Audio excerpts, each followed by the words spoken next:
Rob.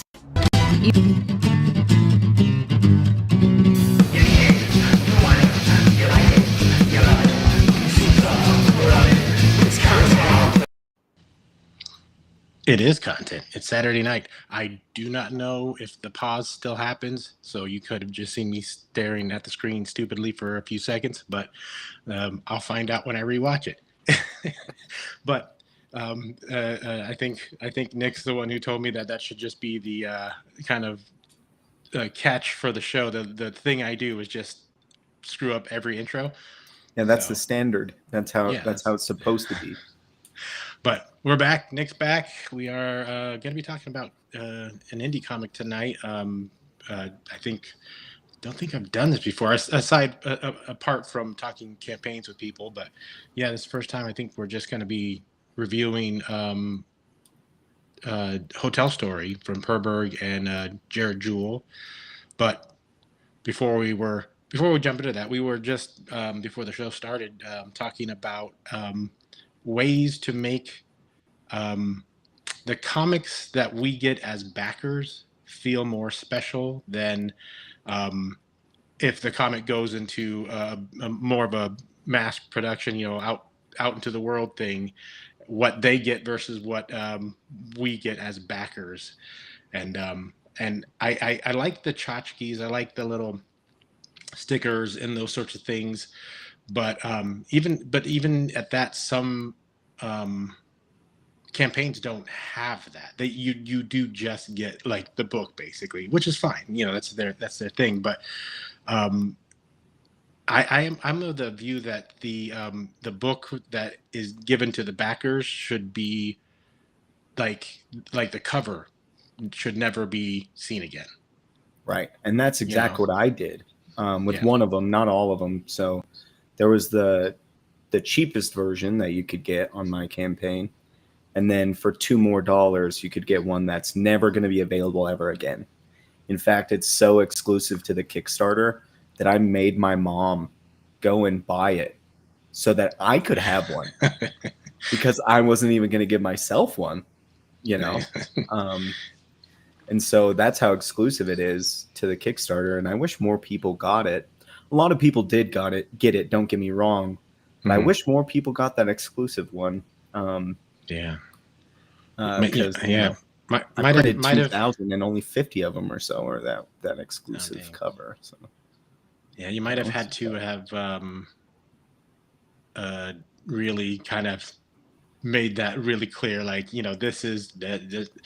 But even then, and I do think you're right about that. I needed to make it more clear in the campaign itself, because I always talked about it on podcasts, but not everyone who backed was off of a podcast where I was talking about it.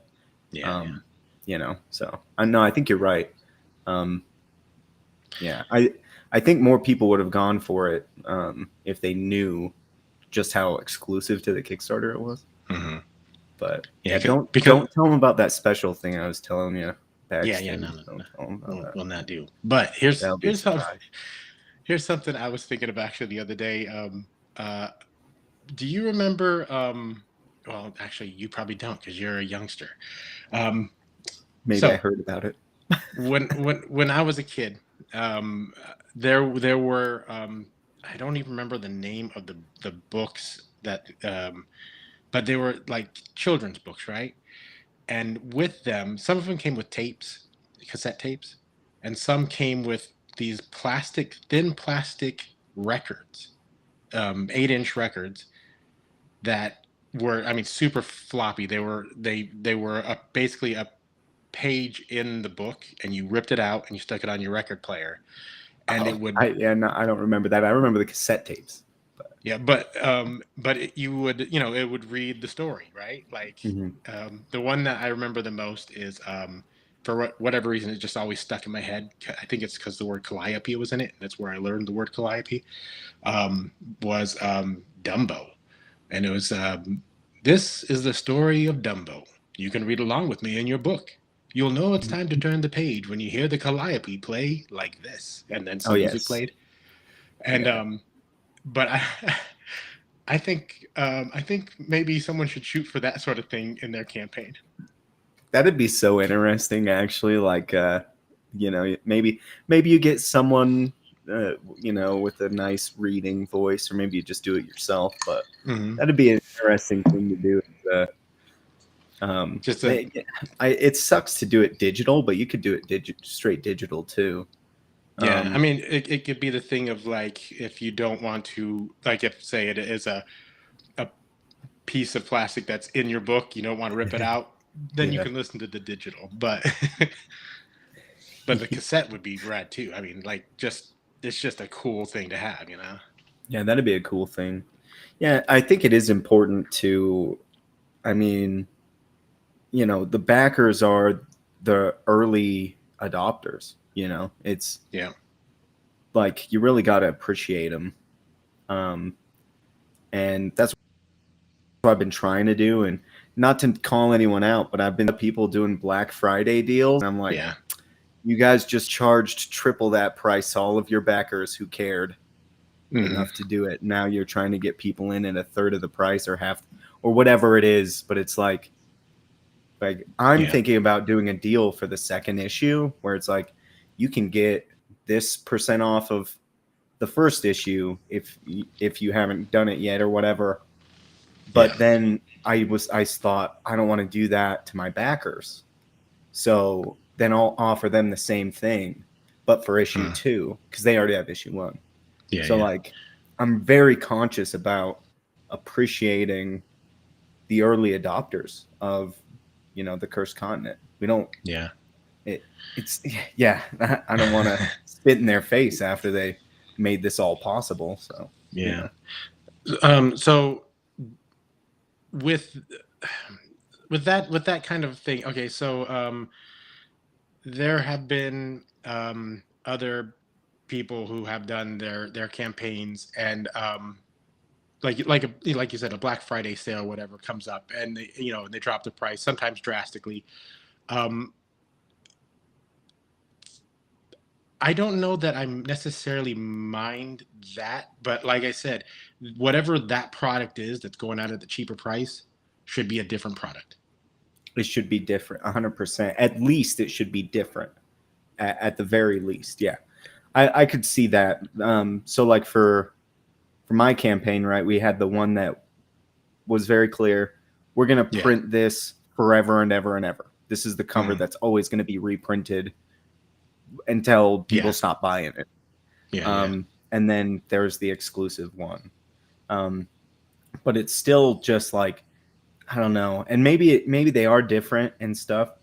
And maybe backers don't mind, but I do just feel like I wouldn't because I thought about doing a Black Friday sale and I was like, Mhm.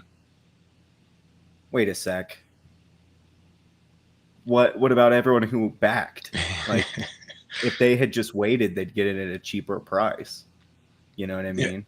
Mm, And that yeah. just I mean, feels, it's like yeah. they had faith earlier, Yeah. Yeah. and they're rewarded for that by having to pay more.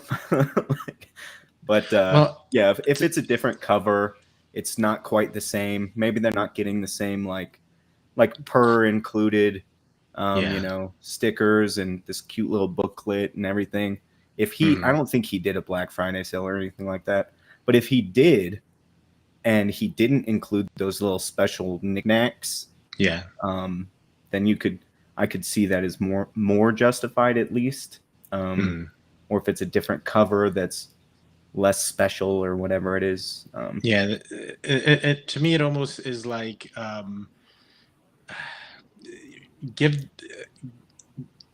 so my view on the crowdfunding of books, the reason that I do it, Mm-hmm. whether or not the creators that I back are doing this with their but but whatever, is to pay the extra, pay the higher price, so that they can then go on to produce that comic at a cheaper price later on.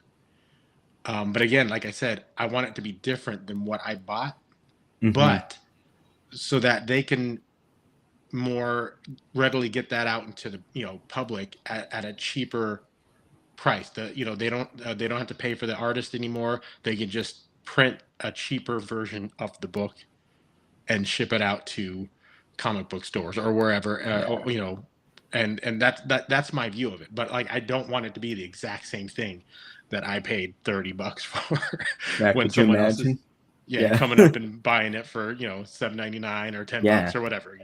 No, I have this same thing because I want to get the book into the comic book shops, and like I charged 10 on my Kickstarter, and Kickstarter takes 20%, or between Kickstarter and Stripe, they take 20% or something like that.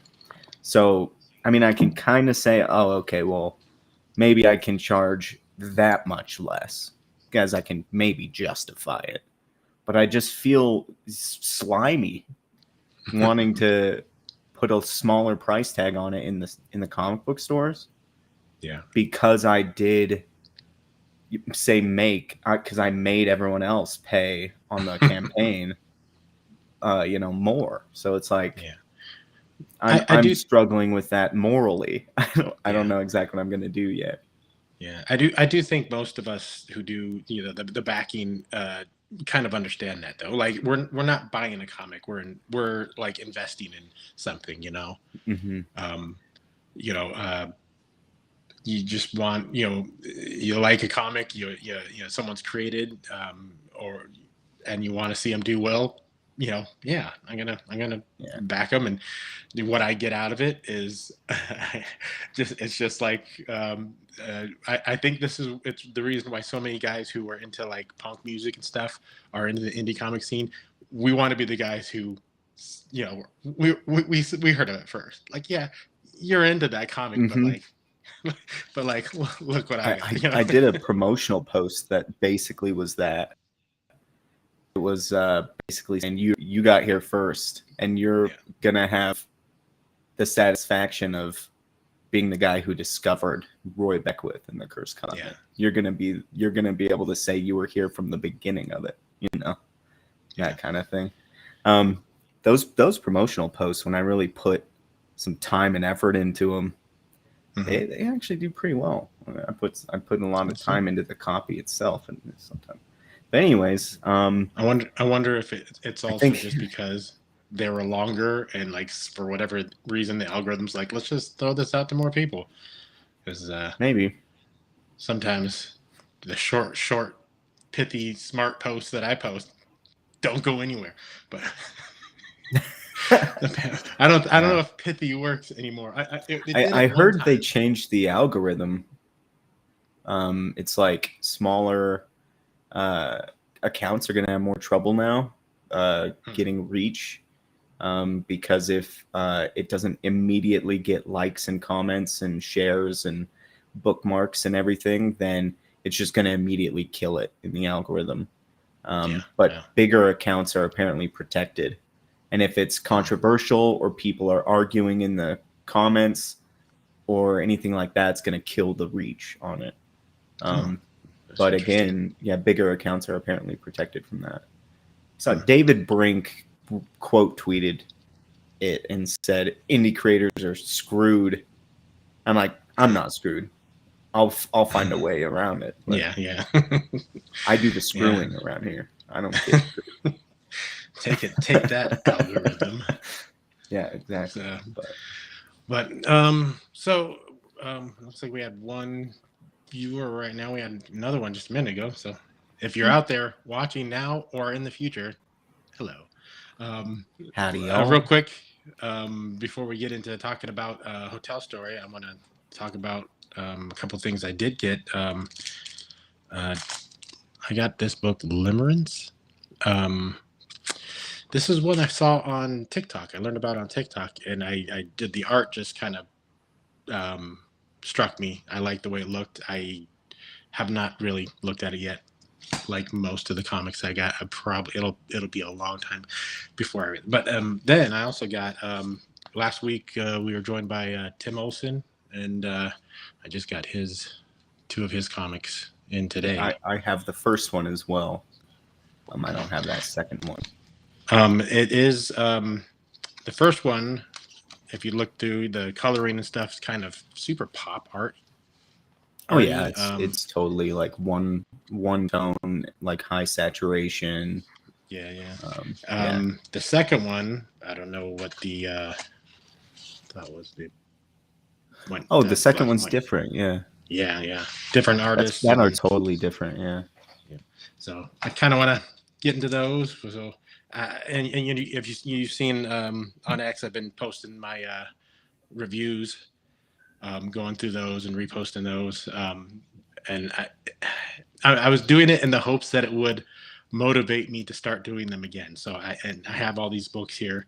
I got a pretty good stack. I can start again and start doing those again. So that was kind of the reason I want to do some as well.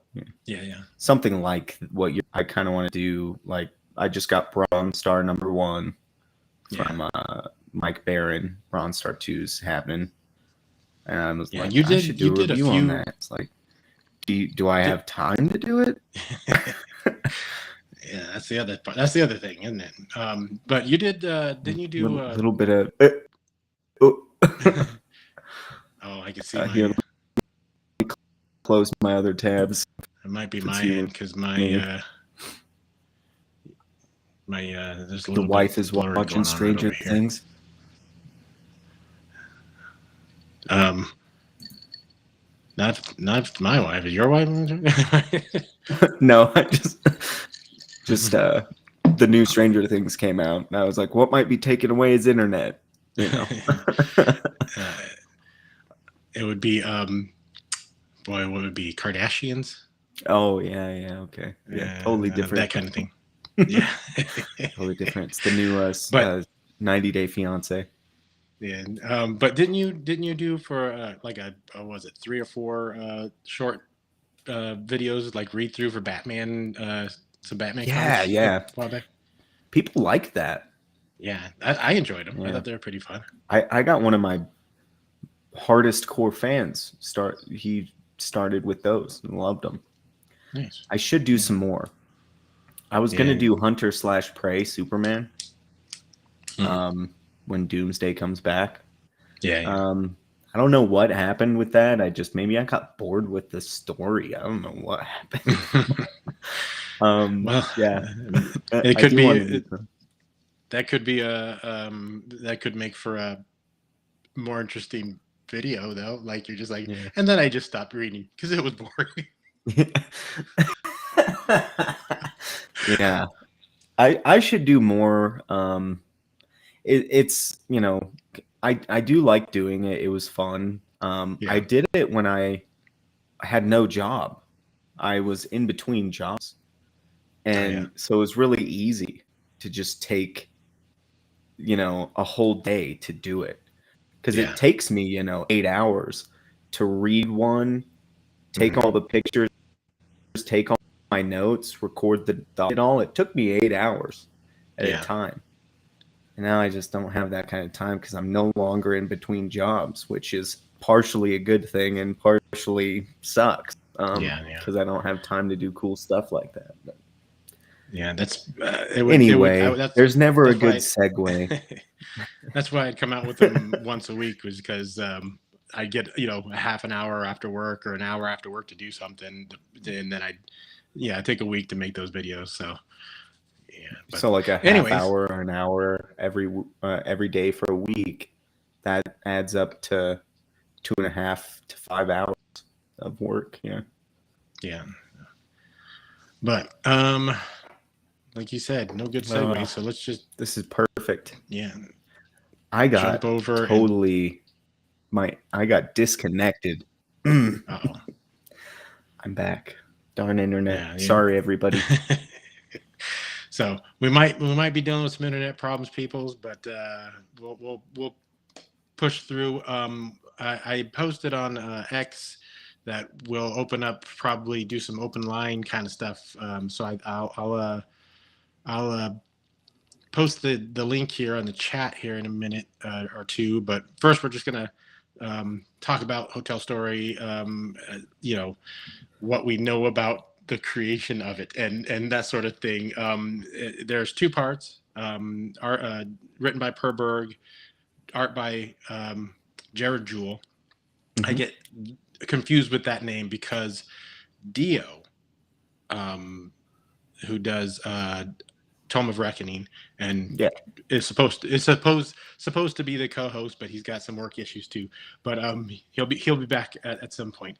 Um, but Geez, his I feel wife, like the co-host at this point. I mean, on yeah, so you many might, times. yeah, you might as well end up being the third. We'll just make it a trio. But his wife is her name is Jewell, and I think it's Jones is her last name. Jewel For Jones, So JJ, every time, Jared yeah, so Jewel. it's like the JJ. I always get confused. But anyways, and it is Per Berg is writing the story, and Jared is doing the art, and yeah, we're just gonna talk about. We're gonna go through what we thought of it, and I got a little slideshow with some pictures. Oh hell I yeah! did not. I did not. I don't know if you can scan these in. I just took them on my phone, so so the photos aren't spectacular. Oh well. Oh wait, what's in the corner? Content goes to the What? movies. No, that's not. Okay, let me No, we've done fix that that. before. This isn't Yeah, at we. the movies. This is Yeah, we'll do. this is At least we'll different. This just is change at to the regular. Barnes and Noble Yeah, one day.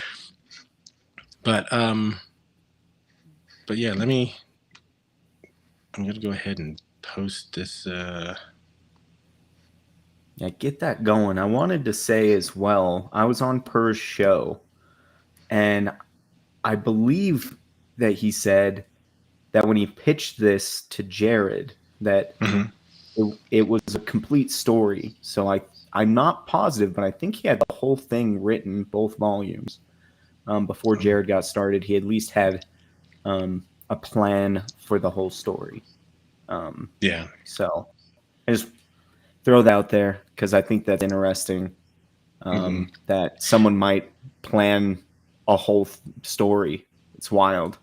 Um, I Yeah, know a lot of I people don't, but I know that he gets ahead in a lot of his story writing, but I think because he's doing the art for the vast majority of his the stuff he's writing. I'm sure it changes more along the way. mm-hmm. But um, I do think that Jared's style is super like similar and It compatible kind to of a lot of is, his isn't stuff. it? Yeah, Yeah, it kind of is. and Um, so I also know that they both really worked on the story together as far as the art goes, which is why I think a lot of it does lean into per style. mhm. Yeah, it does. But It does seem a lot like similar. The colors specifically. yeah, Um, yeah. yeah, yeah. But I So do want to spit out real fast. The art, like, mhm. I actually like it a lot. It's charming, but also like it has some chops. Like it's this kind of rough style, obviously, Yeah, but you can tell that there is some real chops there because they understand uh, composition and color really well. Really well, they understand color, and it's really interesting. They understand foreshortening and all this stuff, but it's just such a rough style. yeah. Um, but everything it just works. I do think it works really well. Yeah. I do like this style. Um, is this the cover you have for your first issue? Yes. All right. This is uh, uh, what's her name? Shoot, my Salome mind's up front. no, the artist. It's Oh, the artist. I'm not sure. oh man, if you're in the chat, help my brain remember. She has that fantasy comic. She's on with Per uh, on the show that he does with the girl Irene. Oh, Irene. Irene. She's yeah. She was actually one of the people that really liked those Batman comics I did.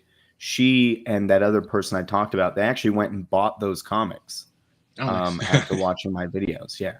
Yeah. Irene, is she related to Ethan or something? She called him Uncle E in something. I don't know if that's just No, well, the cheeky. uncle, yeah, the uncle is a thing that I think just kind of is a thing people call him. Oh, cheeky. Yeah, Okay, yeah, yeah, yeah. yeah. But But yeah, she did a cover for um, I can't remember his name. Cool It. You oh, know what I'm talking about? yeah, Michael I um, Ferrera or something. Ferreira. Yeah, man, Ferrero or Ferrera this something. this is an issue I had with the hotel story. There's a lot of names, and I'm not good at remembering Yeah. names. Um, Uh-huh. it's more than not good at remembering names. I think I have some sort of a phobia. I think of about names where, Oh, you're afraid of names. well, I've known people for years, and I know with certainty what their name is, but there's Mhm. always something in me that is afraid I'm going to get their name wrong. There are people I've known for Uh, years, and I've never said their name. wow. Yeah, You just sound like it's a guy. You just sound like a dude. That's how is that dudes what it do it. is? Yeah, yeah. It's like he's my best friend from work. Your wife's like, what's his name? Yeah. Ah, shit. I don't Yeah, know. I'm not sure. exactly. Starts with a J, I think. I don't know. So yeah, Yeah. yeah. So we'll Uh, we'll get into that, the whole name thing, but I got all the story. names down, Okay, good, pretty down.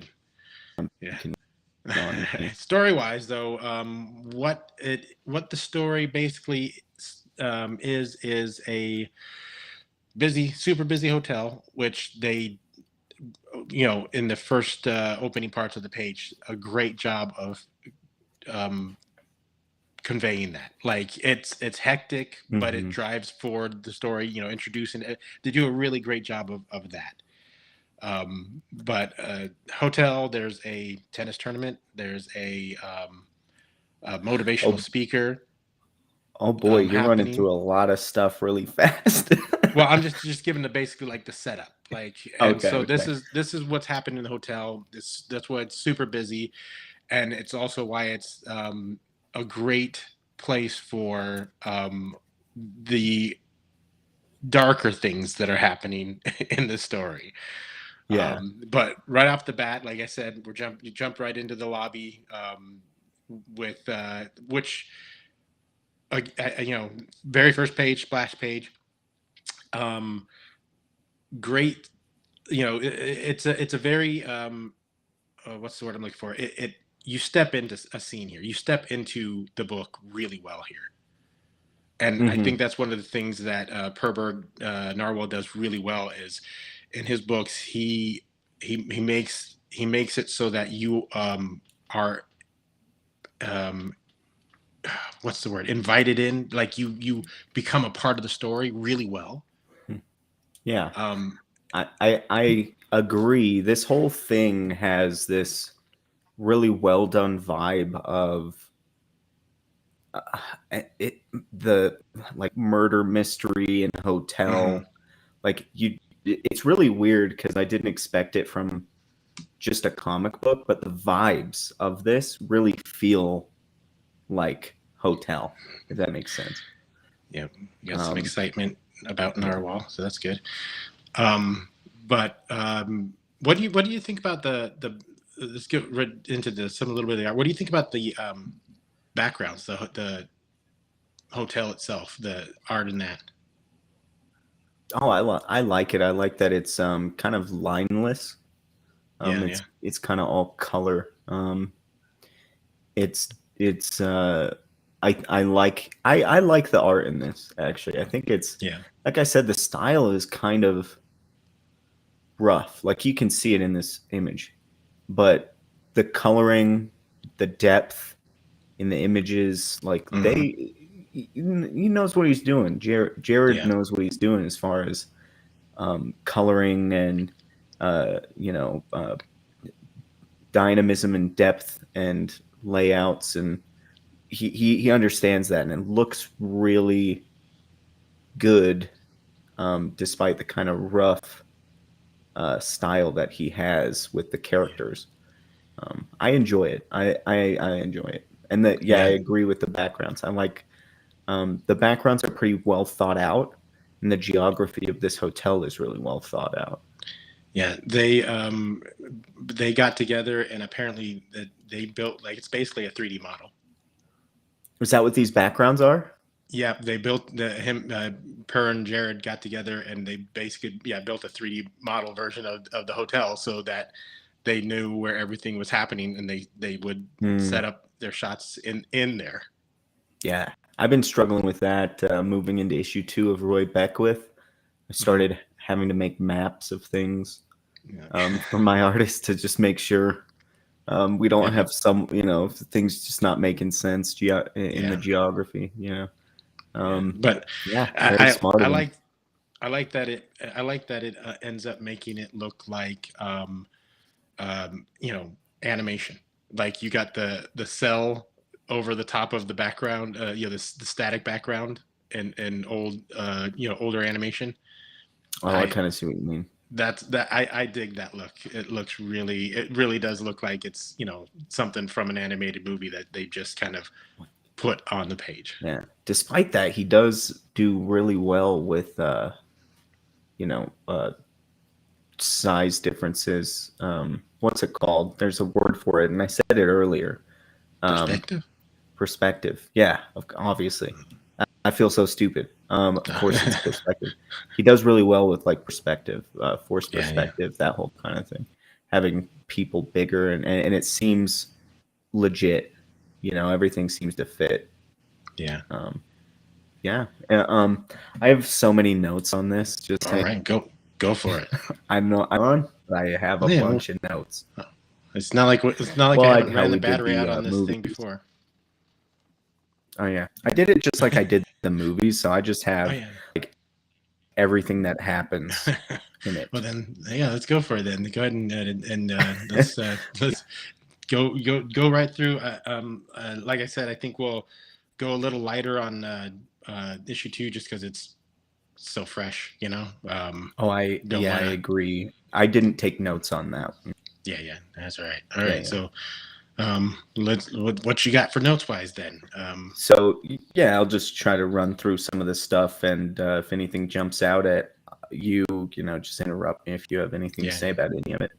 But yeah, the front lobby, like you said, is packed, and you can feel that.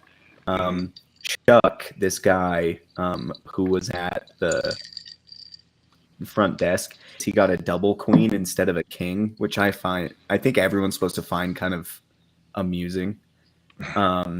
And Estelle, this woman, presumably his wife or girlfriend, is like thinks he should calm down, mm-hmm. but he still wants the manager, and then he's appalled when she's a woman.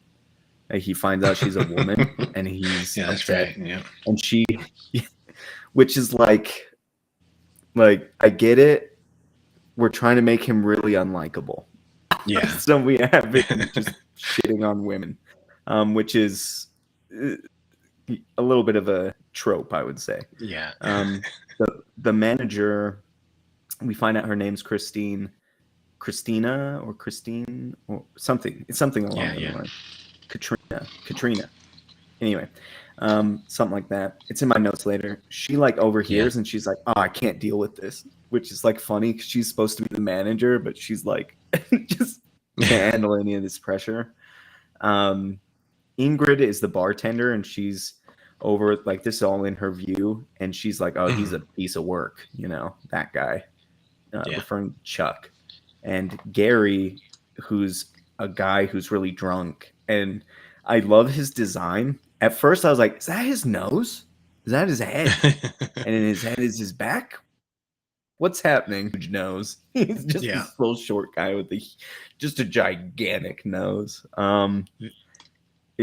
It's really unique, and a lot of the characters in this are easy to tell apart from each other because they're so different from each other, and each one is so unique in their own way. Yeah, it's almost like they're all based on a different shape almost. You know. Almost, yeah. Some of them are square, some of them are triangle, some are all circles. Yeah. But yeah, I find it odd because looking back, ever anything ever happened with this, but takes to pointing out that the luggage, and he's like, no way he flew. He must have drove here. And I just don't. I'm not sure what that has to do with that happens. But Ingrid is like, Gary, sloshed, no more for you. Yeah. Yeah, Chuck is still pissed off. A pizza guy comes in, and he's given the card to access the penthouse. And Chuck's like, "Oh, a penthouse? I don't want that." Like, Yeah. he's just, yeah, he's just such a, he's the entitled. Yeah. Rich. And Estelle is embarrassed, and he keeps ringing the bell. Yeah. I Yeah, pulled up so the that's kind of the introduction to them. I pulled up the Kickstarter page because he's got a list of all the major characters on the Kickstarter page, so I can see their Oh, names. nice. I've got them all in my head at this point. Yeah. So but yeah. Gary is stress drinking because he is trying to. He's hoping to get a chance to talk to the woman who's running the motivational talk in the hotel that day. Right. Because he's got Yes. something an idea to pitch. We also with is it Ingrid, right? The bartender. Ingrid is the bartender. Yeah. Yeah. Do we meet the tennis players yet, or is that a little farther on? Here, so I'll give you this real fast. Right after the pizza guy arrives, another one of the tellers, whatever person checking people in, is helping out someone named Bruno, and his card doesn't look quite like him, and he blames it on chemo. And then Connie, this happens abruptly, and this is the only, like, one of the only things that feels exposition-y to me in this. Everything else feels pretty natural. Yeah. But this feels kind of exposition-y, like out of nowhere, Connie's just, there's a message from her dad playing. The dad's never involved. He's just there to call and establish really quickly that she's a tennis player and that there's a big tournament coming up, which we can assume is why she's here. And then, Hai Zhang is his name.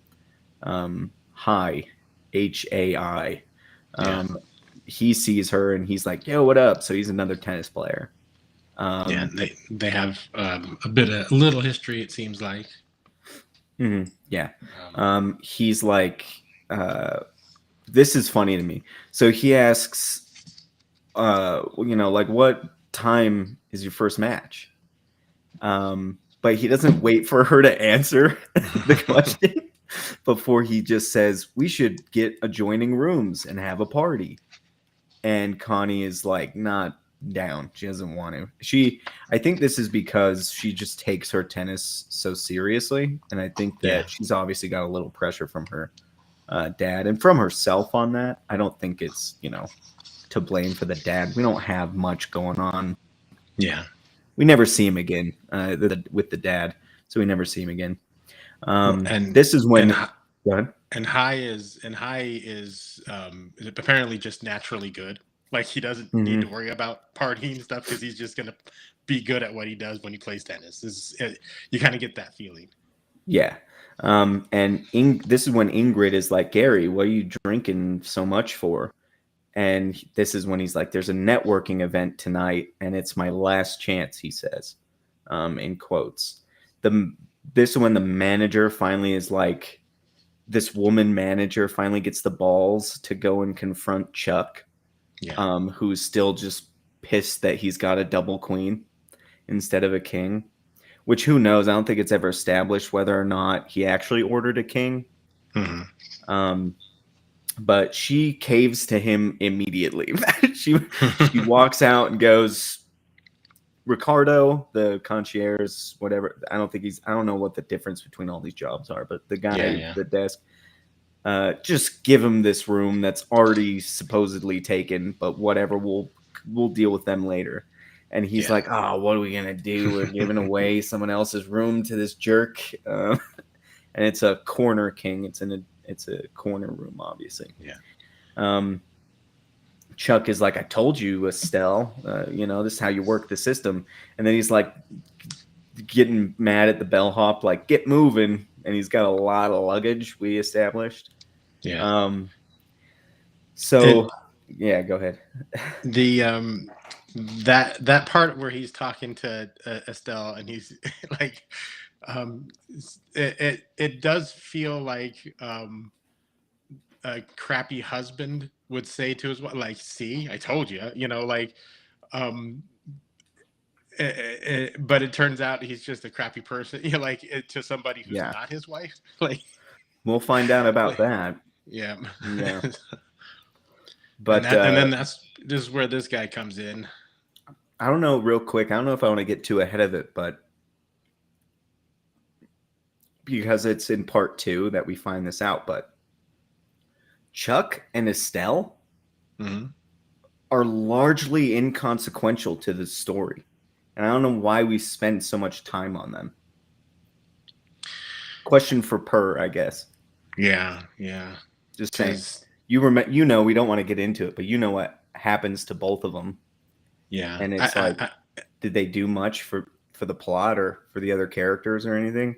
And I don't feel like the answer is yes.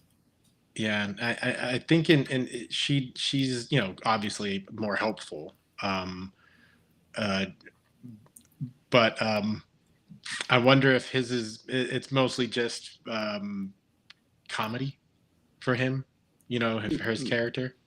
Well, I think it's like just trying to not reveal things that happen in part 2, but yeah, I mean, making us hate a character so that we feel satisfied when they're out of the picture. Anyway, so hopefully you bought the book and are going to read it yourself, or already have if you're listening to this. Yeah. If you are in the chat, we got Admiral Wackass in the chat. Hello. If you do have the book, let us know. We part 1 we're just going to be going through. Part 2 we're going to go through a little bit quite a bit lighter so that we don't spoil too much. But you'll know to turn the page when you hear the music ding ding ding or whatever. But yeah, this is where the pizza guy comes in, and he's a rather short-lived character, but he's incredibly.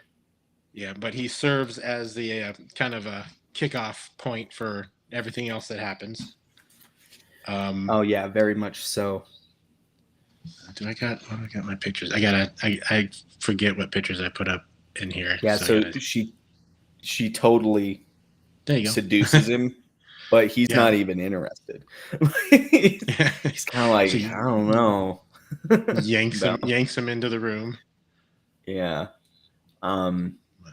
I know these are like cartoons, but it's not that she's unattractive. I don't know why he's not interested in this lady. I probably would be. Yeah. But anyway, I like crazy women though, so. Admiral Wackass loved it, read everything in one sitting. Right? Yeah. I will say, despite the things I'm going to point out throughout this, I did overall enjoy it, and I think that it's worth reading 100%.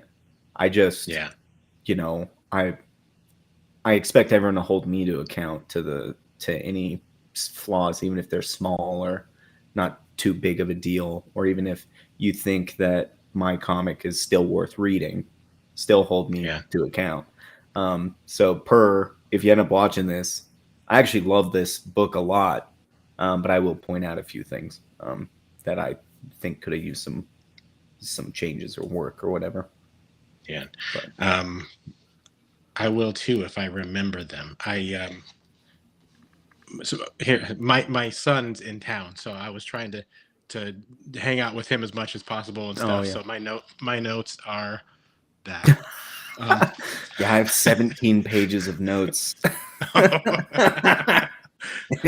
Yeah, so okay, so yeah, you got some you could do some filling in because I failed. But, yeah. So if we want to move through this, yeah, she invites him in for some pizza. He says I shouldn't get high on my own supply or something, which I thought was kind of funny. That there are certain lines in these books that like 100% are per Berg line. Like that is something 100% that he would write. There's another one I got later that I actually have a picture for that to me is the most narwhal line in the whole both books. But anyways, continue on. Yeah. So he's like, "Are you rich?" And she's like, "Something like that." And then she uncaps a Sharpie. And he's like, "Is that a Sharpie?" She's like, "Yeah, the pen is mightier than the sword." And laughs, starts laughing, and walks up to him and draws on his forehead. And it's oddly sexual. She's acting oddly sexual. I find it really weird that he just let her draw on his forehead. He's a pizza delivery guy. He has to go back to work. I know his shift's almost over or whatever. Oh no, that's Ingrid. Her shift's almost over. I don't know. I can't. I don't know. His shift's almost over. Anyway, so he's getting drawn on, and she's like, "Does it feel good?" And it's oddly sexual. And she says, "Yeah, it's like a massage." And he's like in this trance now. So now I'm buying it, right? Yeah. Because of what she's drawn, this mat, whatever. She pulls a knife out and she says, "This is the last stroke," as in like with the pen. Yeah. But then she kills him, and I was like, "Oh, he's dead for sure." Right? Yeah, yeah. And then blood's flowing into this ritual circle that she has drawn out, which I really like the idea of this. There's different, you can see in this picture, there's different like intersections of these different circles. And when they reach these intersections, these are different parts of a certain of spells, right? Yeah. So the spell is being powered by something we'll understand, but it kind of moves through this line, and when that line reaches different things. Oh, his shift is almost over. Yeah. Still, I wouldn't want to get my forehead drawn on. Yeah. Especially a Sharpie. That stuff doesn't come off. Yeah, with Sharpie. Yeah, 100%. He calls it a Sharpie, and she says it is a Sharpie. Yeah. So, but yeah, I really like the way this kind of spell works. They call it nodes later, which I don't think is revealing anything. But yeah, so his blood kind of flows into it, and it like activates this sort of spell. Yeah. Which puts up one massive shield around the hotel's lightning. But then I realized it was like a hexagonal, like spherical shape, and I was like, "Oh, that's got to be a shield." It is a shield. Yeah, it is referenced as a shield. Let me see my next. She asked for help from Amir, who's just been. He's this guy with a mustache. Yeah. I guess he's just been in a different room of the penthouse so that she could seduce this guy, I guess, without it being awkward. She's trying to seduce him into mirrors in the room. Like he just standing What's there this guy doing with here? Standing with his pink suit and watching. Yeah. Yeah, so that's obviously what they were trying to avoid with him being out of the room. But he calls her Salome. I don't know if that's how you pronounce it, but I think it's Salome. Salome? I think that's what I've heard. You've heard him say that? Yeah, I think I've heard Narwhal say that, Berg say that. Okay, well, we'll just call her Baloney. Yeah. Just kidding. Salome? I'll try and remember that because I've been calling her Salome in my head. Yeah. Salami. Anyway, That's what I meant by baloney. So salami is like tie up the pizza guy. If Per's listening, I hope he doesn't get offended. I'm just trying to make it a little more fun by calling it salami. But they tie up the pizza guy and say she's like, tie up the pizza guy. It's time for spell number 2. And he's like, I should go down to the main foyer, and that's where she's gonna go. She like seems to eat this kind of magic stuff. Were you getting that? Did you process that? What was happening there? Oh, yeah, She never. like Yeah, you didn't looks like know? she is. Yeah, I'm she looking at eats the some book right like now. magic stuff and puts it in her mouth, and then she kisses Amir. And it seems to like kind of transfer to him, right? Yeah, This like it's like this pink glowy thing. I actually yeah, really like. I actually do really like this. I think the premise is really cool. It's mostly well written. I do think there are some things that could have been tweaked.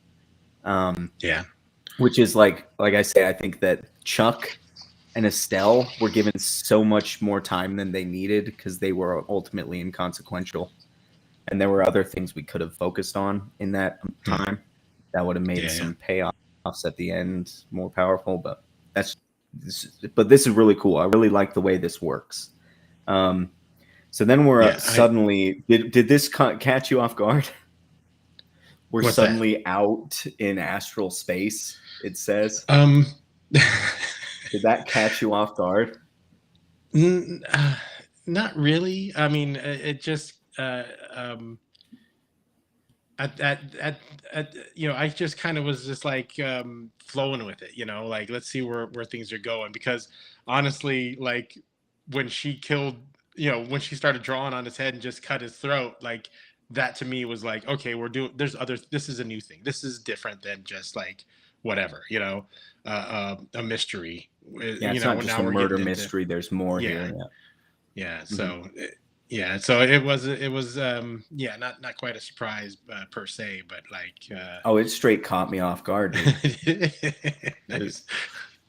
There's this guy out there smoking a cigar. He's like this midget guy. They're like Hmm. floating, and it says astral space, which I just have to go. Okay, so it's like so they're just kind of watching this from a different dimension. You'd have to assume.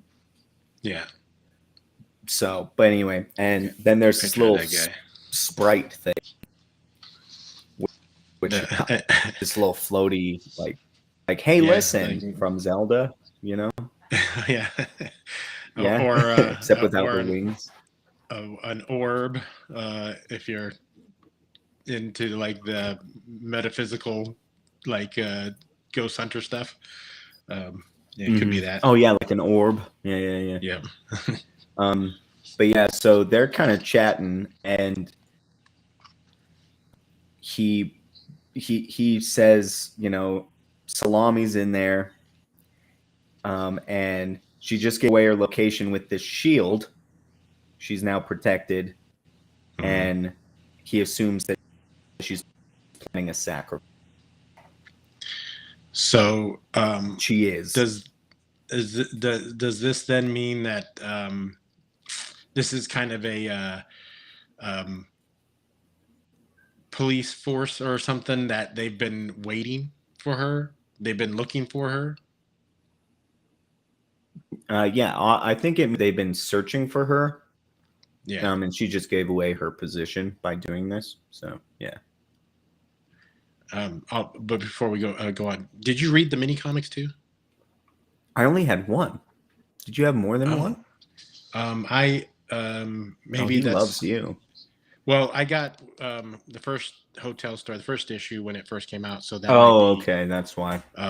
yeah. I got the first one, which is kind of a uh, sort of a Salame's you know origin sort of story. So yeah. Yeah, the mini one Um, I got. Did you get it? It was the security story. yeah, Yeah. I didn't haven't read it yet, so I got to get Oh, that it's one. just like yeah, it Yeah, has nothing to do with anything. But yeah, it's just a yeah. little thing. I actually read it So, before I read the books.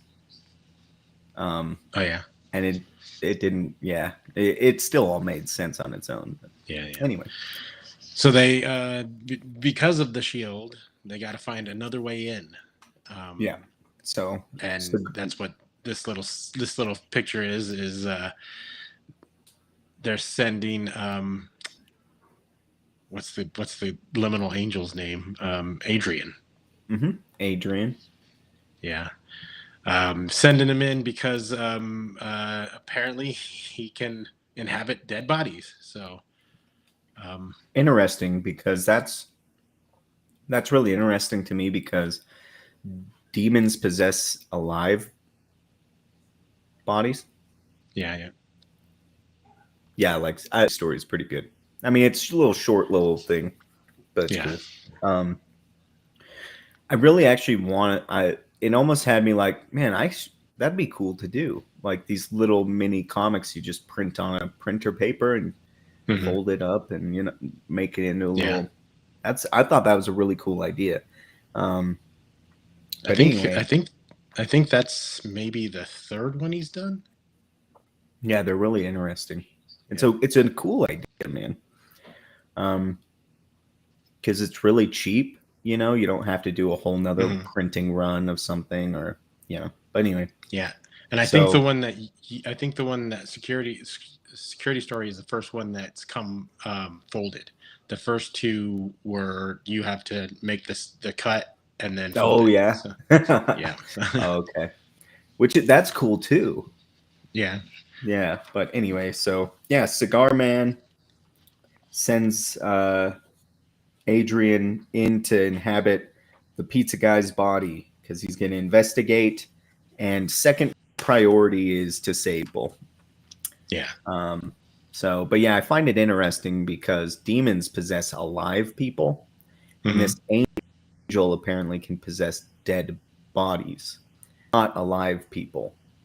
I just found that interesting. Little thing there. There is some like demonology in the. It's kind of cool. I like.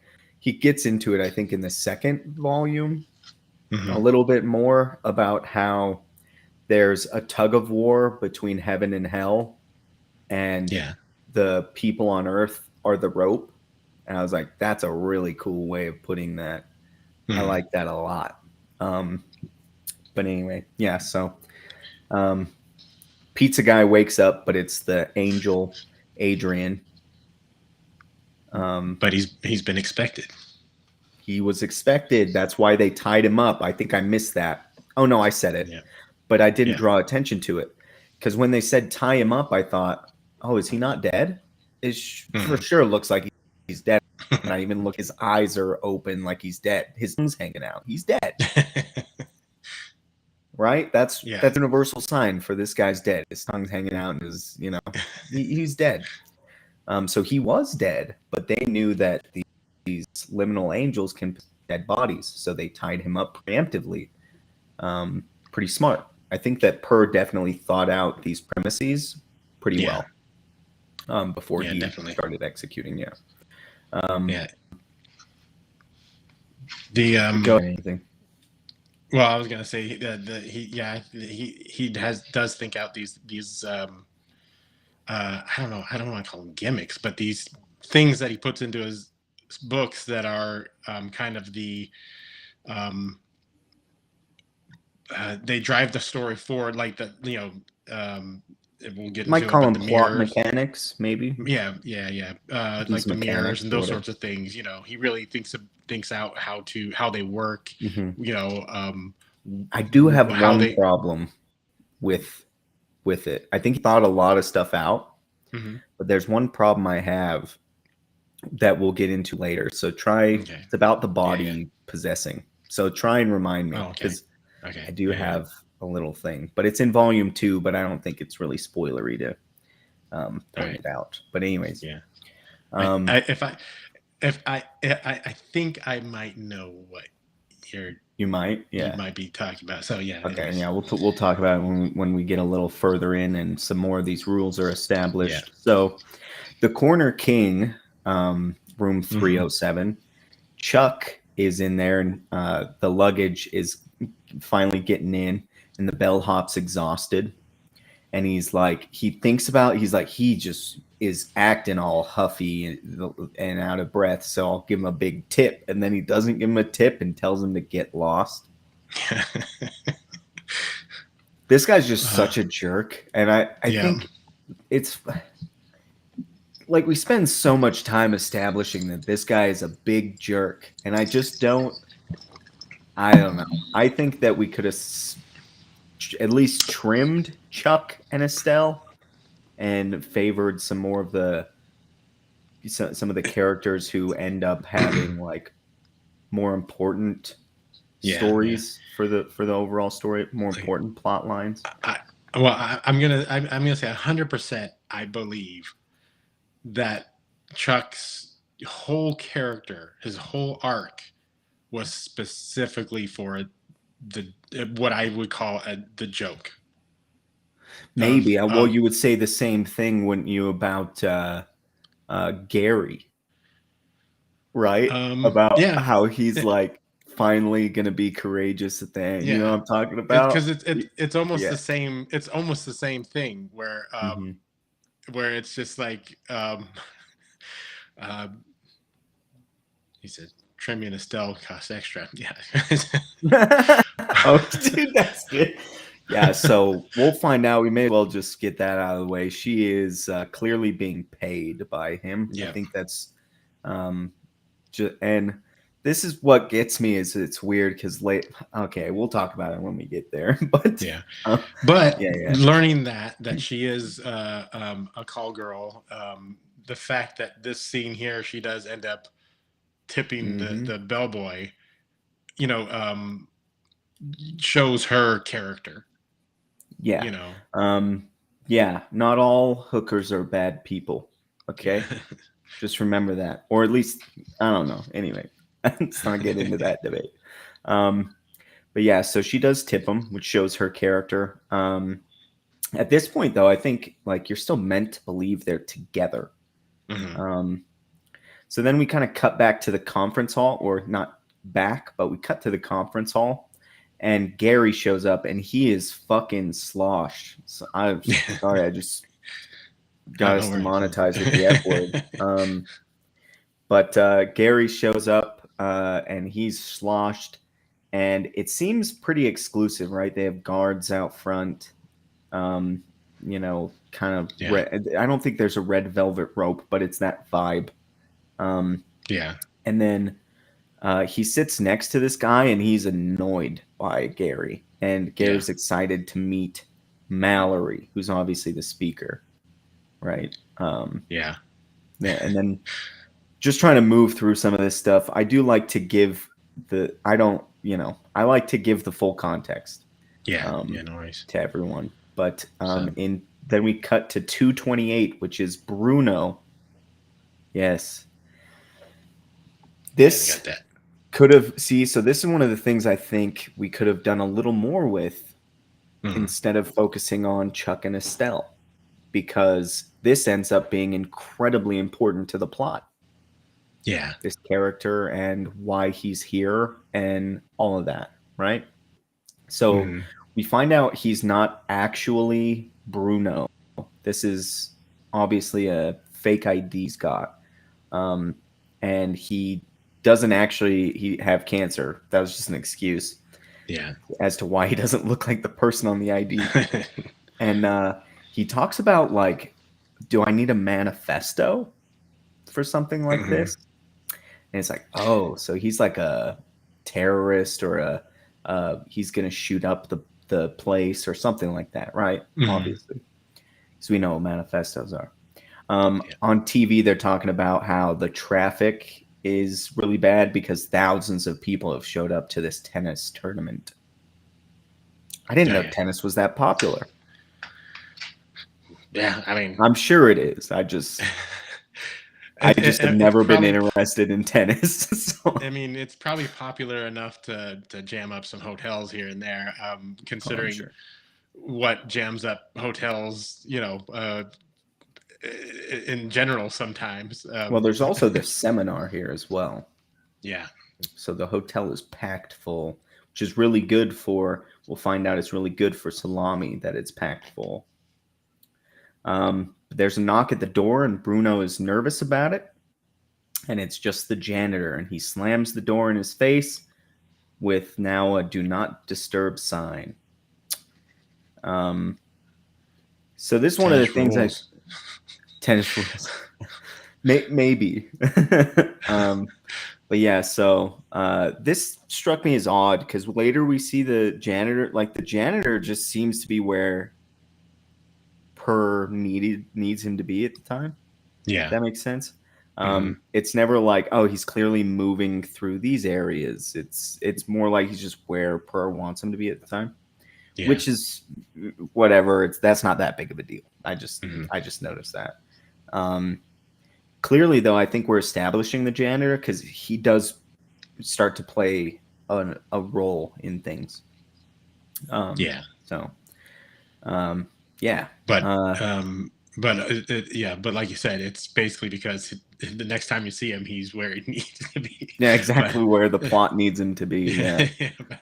So, then we're at back at the bar, and there's a sign, which I like this. That there's a sign that says seminar 6:30. So this is establishing the time, because the time becomes important when Salami's talking about when the spells are going to start, and that's pretty soon after this. Ingrid is now chatting with Connie and Hai at the bar. I'm not positive, but Connie seems to be drinking lemonade. And they're kind of chatting about the tournament. Connie's serious and nervous about this. Again, I think this is her character, which is like, I like that we have a character for her, you know? Yeah. Not everyone has a character. Yeah. But Admiraka says poor Scruffy. Yeah, that's did the janitor have a name? Because he or does he just look like the Scruffy from I think that's what it is. Because he has the big mustache and the no eyes. Yeah. So Connie is serious, and Hai is more like, whatever, I'm sure it'll work out. I'm just here for the party life. And which Ingrid's like, I don't know where you heard about that. Yeah, we ain't got no party life here. Right. But then she does mention, though, that there are apparently big after parties after these conferences that are happening that Gary's attending. And Hai convinces Connie and Ingrid to sneak in. And to the event itself. The after party is always huge, apparently. Connie's like, not want to do it, and she agrees to 20 minutes of hijinks, which I find kind of silly, because it's like, this is gonna take more than 20 minutes to do this. But she's convinced nonetheless. And I mean, it could be a trial run. I'll give you 20 minutes, and then we'll see if I'm having. We'll see how I'm feeling. Yeah. That's what I'd do. Yeah. So, back in the penthouse, Salami cuts off Adrian's head, chops it off with this big axe. That becomes important in Volume 2, which is just a cool thing. Well, that comes a little bit later. So. Oh, I figure I'll point that out now. Yeah.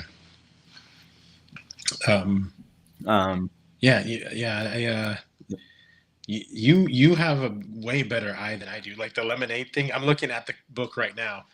It's just a tiny little picture, and there it is, right there. She got a can of lemonade in front of her. Yeah, so yeah, it looks like it's a lemon on there, which is cool because it's like paying attention to her character and who she is, and she takes her tennis really seriously, and she's not really joking around. Well, this is serious for her. Yeah, and I like that. We're paying attention to her character. So, Salami cuts off Adrian's head, the pizza guy's head. Obviously, Adrian is ethereal, so, but the head keeps talking, right? Yeah. So the head's not dead, and she tosses the head in this, like, it seems like a big ice bucket. And the next part is it's just a little thing that I kind of it's one of the things where I kind of like that there's no explanation for it, just is uh the henchman Salome's henchman, whose name I Amir. forget, Amir, but he's got a video phone, and they're just like talking to each other. Oh yeah, he's got an Apple Watch Yeah, and basically, and and she's he's got on him up on the screen. TV. Yeah, yeah. Yeah, but Yeah, there doesn't really it's need to be an explanation yeah, for yeah, that. Like they just had a setup for that, yeah. like they just set that up. But I just Which is thought it was funny. We kind of find out she's 700 years old. yeah. So it's like she's clearly adapted with technology. Like Yeah, that's what I was they, gonna say. they I kind of thought it was funny. Is like all this magic going on, and they're just like, we got these. They're just yeah, why use magic for something you can just buy it, you get it Best Buy, yeah, So, but yeah, so uh, she fills him in on Adrian having shown up, but it's like, it's fine. The spell starts at 7, she says. This is why I think it's important. So, because Astrid said, I'm off soon, or right now, basically, she puts her coat on for the event that's happening in the yeah, conference room, which we saw on the sign was 6:30. So we know it's 6:30, and the spell is going to start at 7. I just think I pay yeah. attention to that kind of shit when I'm writing. Like Hmm. I like trying to keep timelines straight and Yeah. geography straight. So I appreciate Per for doing that. Hmm. It's you could just say fuck it, but Yeah. he didn't, and I appreciate it. Well, yeah, I Disney think would say fuck it. yeah, So, but, I think definitely the having it all happen in one night. He want you want to have your timing just right. yeah, it makes a lot more sense than 24, the show. Hmm. The timeline in 24 is like, this is no fucking way this happened in one day. This is bullshit. Yeah. But yeah, so the spell's going to start at 7. Amir's down in the foyer and tells Salami not to get jealous for what he's about to do, and she's like, well, of course not. I like this all part of the plan. And so Hmm. what he does is he goes to request the manager, and the manager almost bails. I just find her character kind of funny because she's supposed to be the one in charge of this huge hotel, but she like is always like stressed about just talking to people.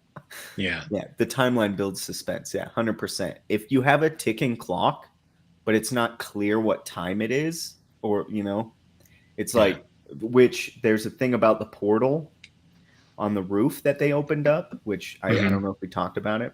They opened up a portal at the top of Oh yeah, we the didn't mention roof, that. which is like, yeah, we'll save some people through this portal. But there's this kind of vague time on this, like, Hmm. that's forever. Like, that's so, Yeah. I don't give a shit. But like, just saying, and nothing's done with it either. It's like in volume 2, it just Yeah. someone goes, it doesn't disappear. I don't think, as far as like, No, it does, because that's one of the things he says. You just made it just in time. Yeah, but right. It's I'm this vague feel.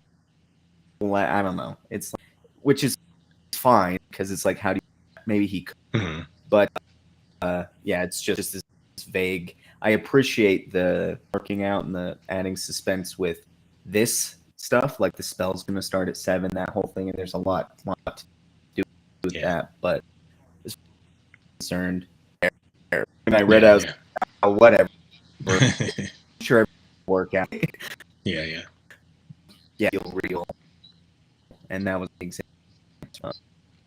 I really, really like this. I just incredibly so.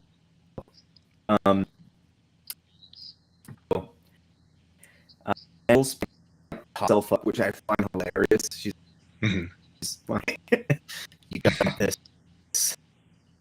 Um, and she goes to talk to her, and he seduces her. This is clever. So good. The conversation, actual revelation that he knows the which impresses her, which actually is like something for his character and who he is as well. We find out in volume 2. The portal discipline. Okay, yeah. Mm-hmm. But yeah, so I really like how Amir cleverly leads this conversation into this. But he kind of seduces her and walks with her somewhere to her office, I think. And then the synthesize line. Do you remember that? Yeah. It was also part of the trailer during the first campaign. Oh, it was? Yeah. So synthesize. Synthesize. Yeah. Which I don't know what that's funny because some motivational speakers are just like clearly grifting. Yeah. And that's the kind of shit they would say. Oh, sorry, cat. You're purring into the microphone. I can't have you. But yeah, so I find that funny because it's total like gobbledygook from one of these grifting motivational speakers. Not that all motivational speakers are grifters, because I think a lot of them actually are really valuable. Just throwing that out there. But a lot of them are just grifting. So I had a fight with a girlfriend I had about it one time. I was like, just be careful, because a lot of these people keep you where you're at, constantly listening to them and buying their content and stuff. She's like, shut up. It makes me feel better. I'm like, all right.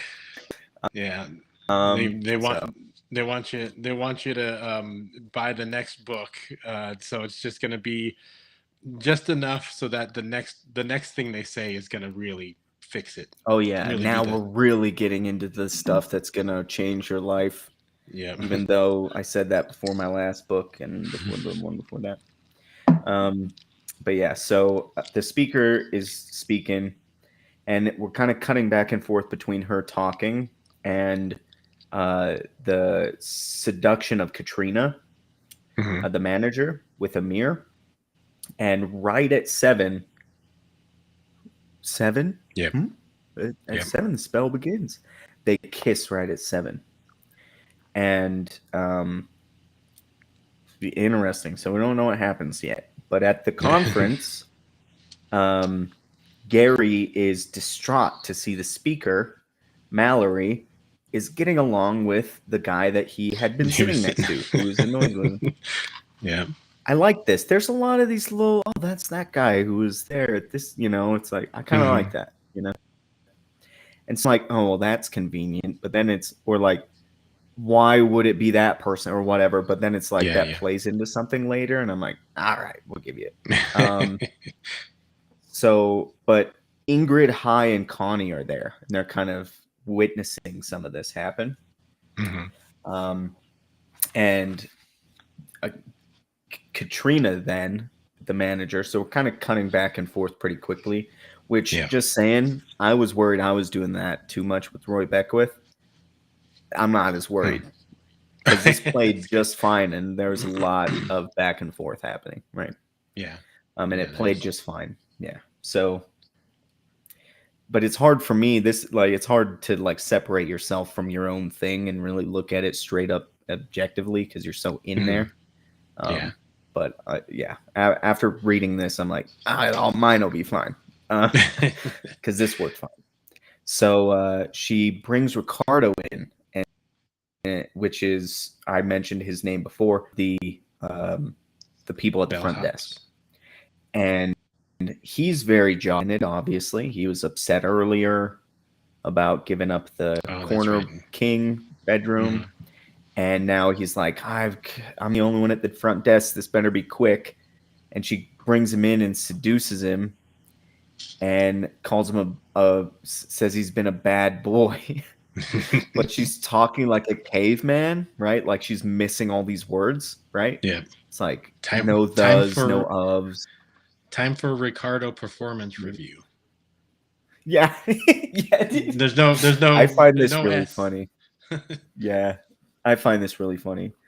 Um so she kisses him and we can see the magic spreading like it did when Amir kissed her. So clearly this is a contagion. And I'm like, this is fucking cool. I like the shit out of this. I think it's a really cool premise. And it's got that fun. It's a little fun. It's dark, but it's a little fun because she has this cadence where she doesn't sound. She's like talking like, yeah, time for Ricardo performance review. Yeah. So, in the conference before we get to this, Gary's desperately watching Mallory, and he just keeps drinking. And Ingrid and Connie and Hai figure that he wants an invite to the after party. He shoots his shot and gets rejected and tossed aside, not out, but aside. And Gary is like lamenting this. He's like, my savings are all gone for nothing. And Hai's like trying to cheer him up. And then there's a scream, and the janitor is getting thrown out, and he's saying hubba hubba. Yeah. Right. And I just started calling these people hubbas in my notes, and I wish Per would have started doing that with the characters, because at one point they call them the turned, I think. Yeah. And I just think it would have been awesome if they just were calling them hubbas. That's just me. I just thought that would have been funny. But anyway. Yeah, we had the janitor though kind of skipped a little bit where he got turned by Ricardo. Oh, did I skip that? Yeah, just he's cleaning up in the office or the front desk. Oh yeah, Ricardo forces himself on the janitor in the bar. Yeah, I did. I skipped that note. Yeah, we get the first hubba hubba from Ricardo right there. But that's so funny. That's so funny. The way I said, and the janitor is getting drug out. It's like, wow, without that other note, that well, why is he saying it like that? Yeah, because Ricardo had turned the janitor in the bar. Again, he's right where he needs to be, even though it seemed like he was going through rooms at the time, and now he's whatever. We'll give it to you. It's fine. But so now it's this, and everyone's kissing each other and hubba hubba. And is this some Eyes Wide Shut kind of thing? Made me laugh a little bit. That's pretty funny to me. If you've seen that movie, sounds like you have, but they talk about the after party started already. Yeah, the after party started. What they came for. Mm-hmm. Hai is like saying to Gary, he's like, there's always another chance. Maybe just lay off the booze next time. And Gary's like, yeah, okay. And he just starts chugging again. This alcoholic guy. Connie and Ingrid point out that people are acting weird. That's when we get this. They all have lovey-dovey caveman speak. Yeah. And Mallory now has caveman speak and wants to kiss Gary now. She says, I reconsider or something. Caveman speak. Me reconsider. Me reconsider. And she tries to kiss him, but he luckily throws up in her face, so he doesn't get kissed. Which I thought was funny. I liked it. Yeah, I thought it was funny. I like that, but I also really I really enjoy the way the throw up looks. Oh yeah, it's gross. But it's also It looks like the slime we played with when we were kids, like that weird green color, like Ein Oobleck or something. yeah. Yeah. But yeah. Oh, there it is. Yeah. Oh, Yeah. that's so. It's like straight liquor. Like he has not eaten. That's what it is. He's not eaten much. Yeah. But yeah. So Pi takes They. Connie and Gary to his room and offers Mhm. Ingrid an invite. But she has a cat to feed, apparently. So this Yeah. is one of those moments. So we get stuff with them being almost romantic with each other, right? Yeah. And I want more of it. And why do we have to spend our time with the inconsequential Chuck and Estelle when we could be putting more time and legwork into their relationship building Yeah. between Hi and Ingrid? Just saying. That's why I'm upset I can about see that. Chuck and Estelle, who are completely inconsequential. Yeah. Yeah. But anyway, Yeah. love this though. I'm gonna say that every time I criticize. I do love this overall. So it's not like what was the one we watched last time? Well, I can't remember the name. Phantasm. Phantasm. Yeah. Yeah, Phantasm. It was like the opposite of this, where it was like most of it I thought was garbage, and then some of it I was like, "There's something there." But This is every like time you did. mostly I think it's great, and then sometimes I'm like, but what a So like Yeah. mostly it's amazing. I like it. But it was also the opposite in that anytime on Phantasm you pointed out something positive, you're like, but it still sucked. Yeah, exactly. So, back upstairs in the penthouse, the spell is progressing, Mm-hmm. and this is that cool thing I like. It's moving along this line. The pink is filling out this line as more people are turned. Yeah. Right, more people become hubbas. I like it. Some people are in the elevator and the bellhop is in there and it just stops, right? Yeah. And the cavemen follow the janitor into a closet, so there's a little bit of cutting around. Yeah. It Real might quick feel stuff. jarring. Yeah. Yeah, it might feel jarring while we're talking about it, but reading it wasn't very jarring. um he's like get tools, master have big job, and they all go in and clean the closet out of tools. And then that's later happen in volume 2. Our heroes do go in there with the same idea, but it's been cleaned out. And Yeah. there's only a couple things that they can use in there. So this is cool. It's a nice setup. Again, I think he thought this out pretty well. There are a couple things I think, again, that I pointed out. Some of them I think could have been thought out a little more, but Yeah. he did think a lot of this out, and I do like it a lot. You notice Jack and Jill? That's where this Yeah. happens. Yeah. Yeah. So back in the elevator, the bellboy is kind of panicking, but there's a giant man in there with a mustache, little pencil mustache, and tats on his knuckles. It's not a problem. He'll handle this situation. Opens the door, and Hold on. It's important. One of his knuckles says Jack, and the other one says Jill on tattoos. And he says Jack and Jill got this, or something like that. yeah, Anyway, and he or maybe that's volume 2 that kind of paid off. yeah, I think so. But anyway. But he opens that door up, but just as he does, Ricardo's passing by. Mm-hmm. And I wish I would have gotten that picture of Ricardo. The shadow on his face, the lighting on his face is like, evil. Yeah. Yeah, ominous. This is going down.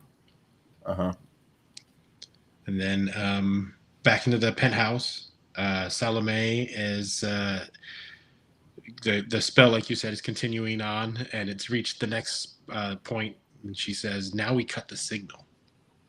Yes. And she So, cuts the signal. Yeah. and which is interesting because it is apparently an electronics thing because the power TVs and stuff go out. So maybe the watch is magic. Well, no, because the cell phones stop working as well. Well, that's what I'm saying. Like everything that's electronic cuts out except for his little watch thing, a mirror. Oh, does his watch So keep working? I think so. You're right. So Yeah, I maybe think it's they do talk on the watch again. yeah. So maybe that's maybe there's some magic there. Yeah. Anyways. Yeah, that's interesting. Or maybe it's a radio watch, you know. Mm. So Kind of had it's that not feel a to me. it's not going to the sky. Yeah. Like Yeah. how our phones go to space and then come Yeah. back.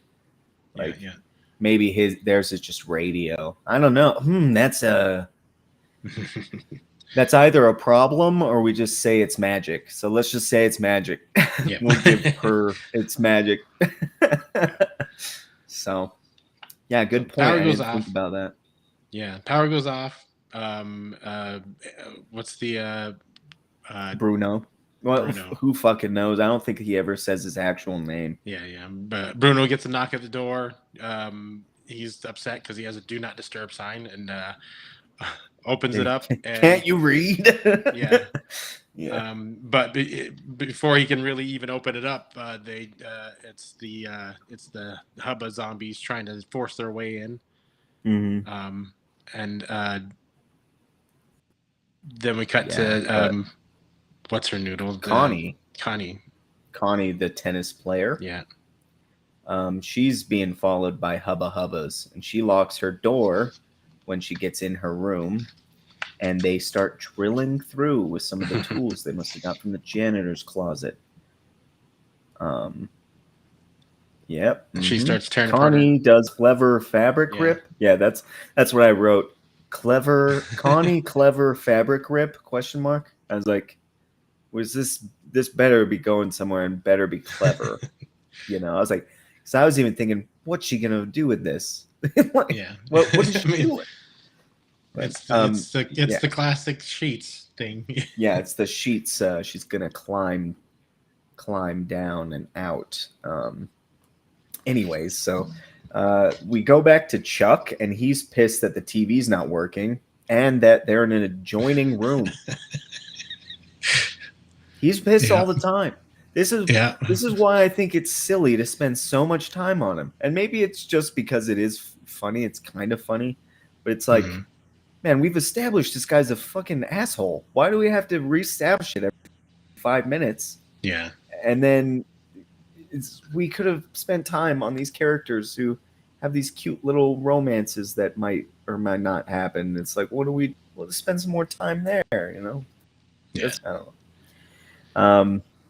He complains about the TV, complains about the ice. He calls Stella. He doesn't even know his girlfriend's name, right? Yeah. And she's just annoyed at him. Up in the penthouse, the lines are filling out, and Salome's like, yes, more. She wants more people to be turned.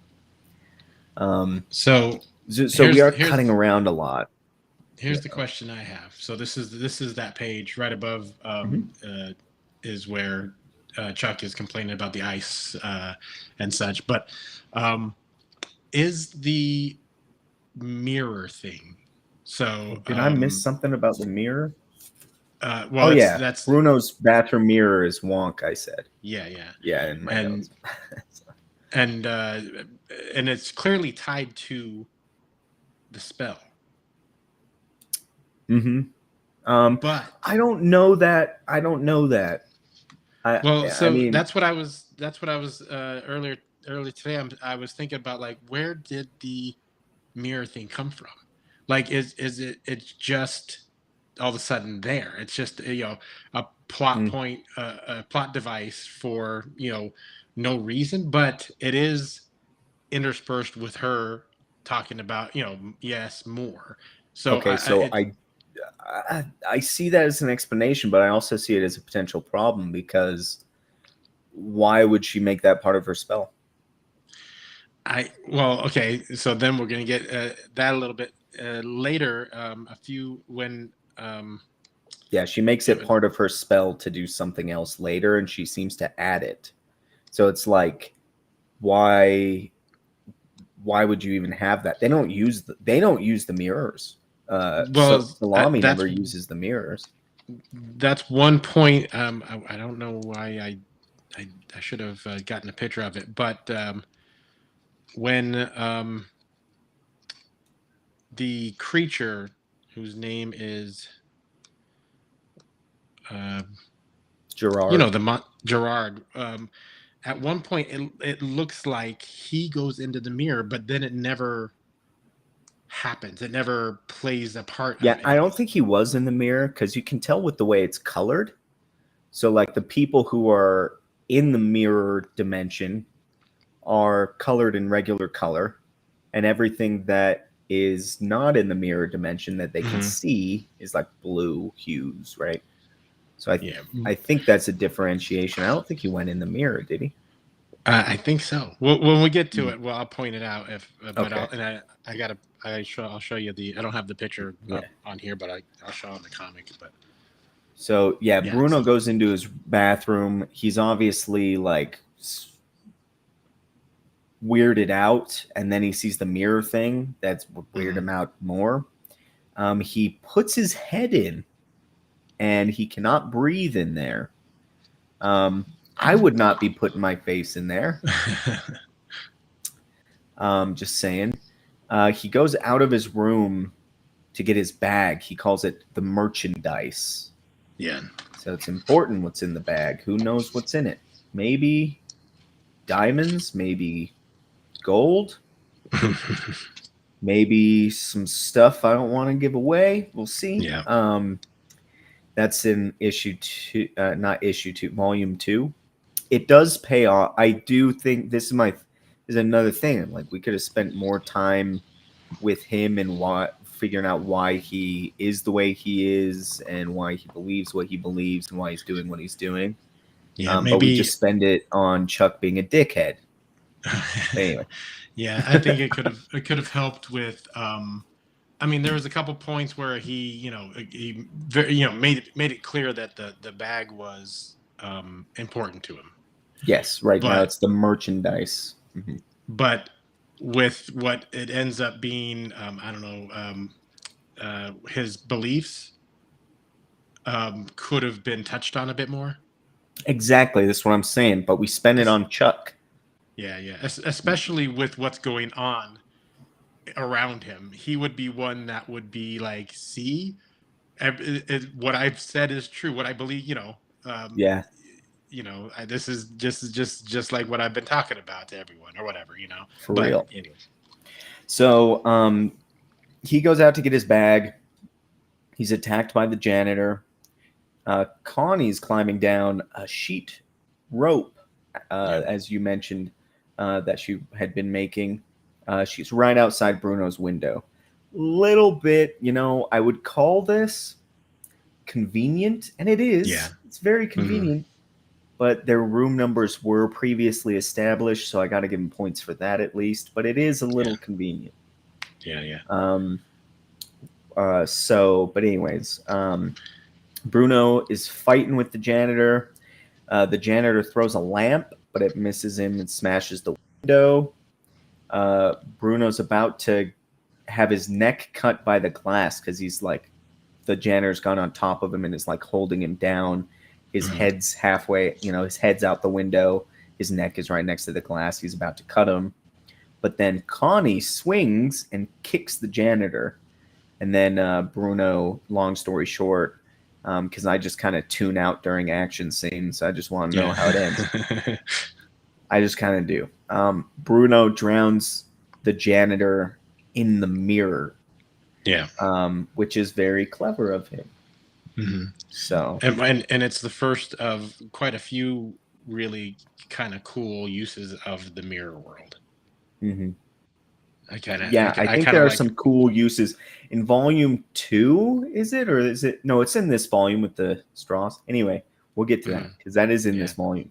That's really cool. There are some cool uses. You're right.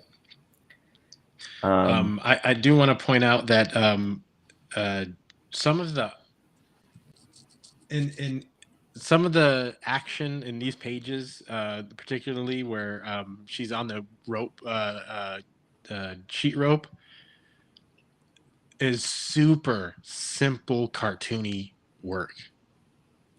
Like the way she looks when she's swinging out and back is like, but I think it lends itself to like maybe lightening the situation up a little bit. Oh, I see what you mean. Yeah, perhaps.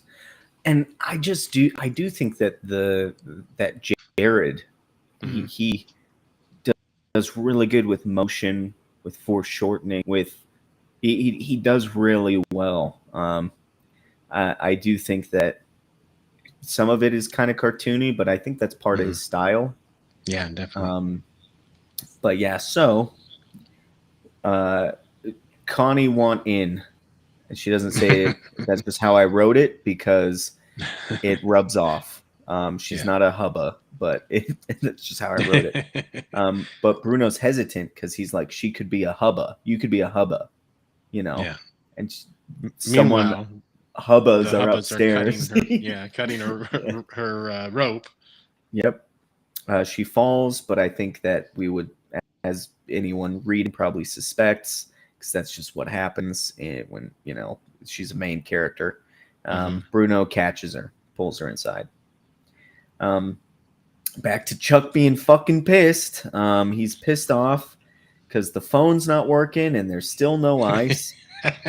And you just he's don't like Chuck, do you? Yeah. yeah, no, well, yeah. Even though it's thumbnaily, it's incredibly dynamic. Yeah, 100%. I really like it. I think it's a really interesting style, and he does have chops. Uh, I think there are people who would be like, who would draw something that's not perfect or like Mm-hmm. like their 100% effort, and they just say, "Well, that's just my style." I think this guy really does know what he's doing, and this is just his style, right? Yeah. It's like, Yeah. um, so yeah, I think some people would just not be very good at art and then claim that's just their style, but this guy is good at art, and this just really is his style. Yeah. Um, but yeah, so Chuck's pissed. Um, and this is where we reveal that Stella's being paid. He sends her for ice. She's like, I thought you were paying me to, and he's like, shut up, just go. So clearly she's a hooker. Hooking bad. All right. Just don't be a hooker, ladies. It's not good. Um, but Estella, he calls her Estella again. But Estelle does have some redeeming qualities despite being a hooker. Yeah. Um, Salami, we're back up there now. She's explaining the spell, and she added a node to it, right? So, like these different nodes, she can choose what these nodes do. So, why did she add the mirror dimension if that's the case? So, that's just a little confusing on that. Mm-hmm. But she decides to add a spell that will kill Adrian. Yeah. Eradication. Adrian being the angel. Yeah, yeah. Mm-hmm. It will actually kill him, not just kill the body he's in. It will kill Adrian, eradicate him. In all dimensions, I think she says at some point. Maybe that's not right now, but yeah. He tries to instill doubt. Like, are you sure you got the ingredients right? And she's like, oh yeah, I trust me. Like she's got no doubt. She knows what she's doing. And we find out she's been doing this for 700 years, so she would be confident. Yeah. But meanwhile, while she's talking to Adrian's or the pizza guy's head, Adrian's head, Yes. his body's busy using the sword that's plunged through him to cut his ropes. Yes. Are we? Did we skip, or did I Oh skip no, taking notes? you might have missed that little part, but it's just a little just a little scene right before High and Gary are Oh, hanging out in oh the yeah. There's. So Hi and Gary are chilling. There's no signal on the cell phone, and he was going to order some pizza, which I find just a little funny because the pizza guy's upstairs dead. Our whack ass talking about the mirror dimension is the most confusing part. The only reason I can think for it is to help a mirror get around, but they never example why they made it, and they never explain why they I assume. Yeah, and he says, it's I love the mechanics of it though, like a video game. Again, I like it. He thought out it as a premise. He thought it out. Yeah. And I like the stuff he does with it. In Volume 2, they do a thing where they have a shard of a mirror and they're moving it around. Mm-hmm. And the elevator someone's shaft wearing it on their fun. chest. And yeah, it's cool. It's cool. Mm-hmm. But yeah, so there's a knock at High's door. And it's the bellhop, and he's a hubba hubba. Obviously, we would assume that because we saw, Ricardo coming into the elevator, basically. And he said he comes in to check something, quotes, and then he goes all hubba hubba. But he's torn about it. Yeah, this is what gets me a little. This is the only example we see of a hubba acting normal and then turning. And I'm like, I just don't. It's an excuse to get him in to do it. I don't know. I think it needed. This is the only inconsistency in the hubba. So it's like I should have stayed. He should have been hubba. Like you didn't have to have him sneak in like that. I know that it was this kind of tension. Is he a hubba? Is he not? But it's like I think we all got that he was a hubba. Like we all knew, right? There's no other case of anyone fighting it. It just happens. Yeah, he's a hubba. Yeah. Gary kicks him out with a tennis racket, even though he's drunk. There are more hubbas in the hall. They slam the door. Cut back down to the foyer, where this is one of the things that I have a little problem with because of the timeline, because it feels like so long ago that she left. Right? She said, I got to get out of here. And she left from the main floor to go to the front doors. Yeah. And High took Gary up to another floor to his room while Gary's drunk. So you can get why the time in there is a little weird. Yeah, and she should have been to the door. Yeah, she's still wandering through the she walks slow. Yeah. Maybe if we had seen her in the bathroom, like coming out of the bathroom, boy, that would have explained that right away. You know what I mean? But anyway, so that's kind of a small issue, but it's an issue. I'll point it. But her key card doesn't work, so she can't quite get out, but turns around and Katrina's Well, is it the key card or like were the doors like magically locked or something? I'm confused about like because you should be able to get out of a hotel without a key card. I don't think she tried the key card. It just wasn't opening. Maybe that's part of the signal, like the power went out, so the automatic doors weren't working. I don't know what's going on with this, but she can't get through the doors for some reason. For some reason. Good point. Yeah. Don't know why. So we could assume it's part of the spell, perhaps, or it's I don't know, but I think that could have used a little more explanation because it was used for suspense. Yeah. And I don't like when I would call it fake suspense. So it's the same thing with like people who will do a Kickstarter. They're like, hey guys, it's the last day to back my Kickstarter. And then they turn around the next day and they're like, it's out on Indiegogo. I'm like, fuck you. That's fake. That's fake urgency. Yeah. And that's what this feels like. It's like there's no reason we should have this suspense because why are the doors closed and not opening?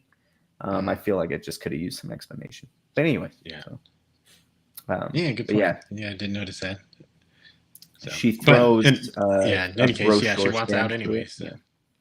Well, yeah. So some hubbas start coming after her, and one of them is the Jack and Jill fella, and one is Katrina, the manager. And this is actually important that it's these two characters, Seems a little convenient, considering Katrina was on the main floor. So hers makes sense because was in the manager's office. But Jack and Jill was stuck in the elevator with the bellhop, who is on a different floor in the other people's room. It just seems a little convenient. Because it's very important to the story that it's these two characters, isn't it? Because of that key card and because of him being a big behemoth. So anyway, Ingrid smashes the glass door with a brochure stand, which, yeah, there would be one of those. So I'm cool with it. She stops in her tracks, though, and I was like, why? The art confused me a little bit, but it's said later that there's a complete drop off, right? Yeah. At the edge of the sidewalk or something like that. Kind of pulled a Evil Dead on this one. Which one? Well, I guess in Evil Dead 2, it establishes that there's no escape. The bridge is out. Like it just cuts off. Oh, right. Yeah. So. Oh yeah, it's basically. I see what you mean. I was like, there's a giant cliff that just appears around the house in Evil Dead. I don't remember that. Anyway, so she stops and the Hubbas are approaching her. And then up in the penthouse, this is when what you were talking about, which is why I wanted to go back, because this whole timing thing is really important. Which is convenient, but I like it though. In the penthouse, she's talking. Salami's talking to Amir, and asking for a progress report. And he says that he found the other half of her seal in the basement. And just in the art, is it mirroring? Is it the same? It looks the same, right, as her seal? Yeah, it looks like it. Yeah, it's hard to see because it's sort of covered up by word bubble. Kind of is. That's true. But yeah, so she tells Amir to convert the stragglers, but to kill no one, because Adrian can't be allowed to escape, and says if anyone dies, chop them to bits. Oh yeah. So you can see why I have a problem with that thing that happens at the end, huh? Anyway, so the souls are bargaining chips, says Salome. So she doesn't want anyone dead, right? Adrian tears off his hand, right? This is what you were talking about. Yep. He tears off his hand and then jumps out the window. And I found this funny. Holding the head in one hand, and then the hand holding the head in one arm, and then his hand in the other hand, flipping her off. Yeah. It's a great, just a great scene.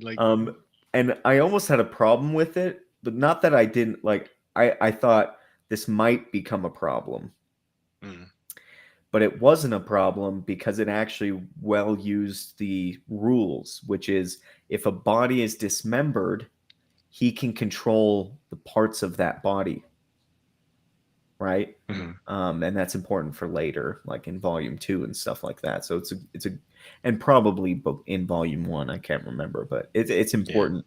But yeah, I was like, oh, so if someone cuts off his arm later and he can't control it, then that was just a gag that kind of broke some mechanics, but it didn't. It actually didn't. So it's a good one. Yeah. Anyway, so yeah, this is that timing thing. So yeah, but he jumps out the window. He jumps out the window. Yeah, and you can see in this image that you pulled up.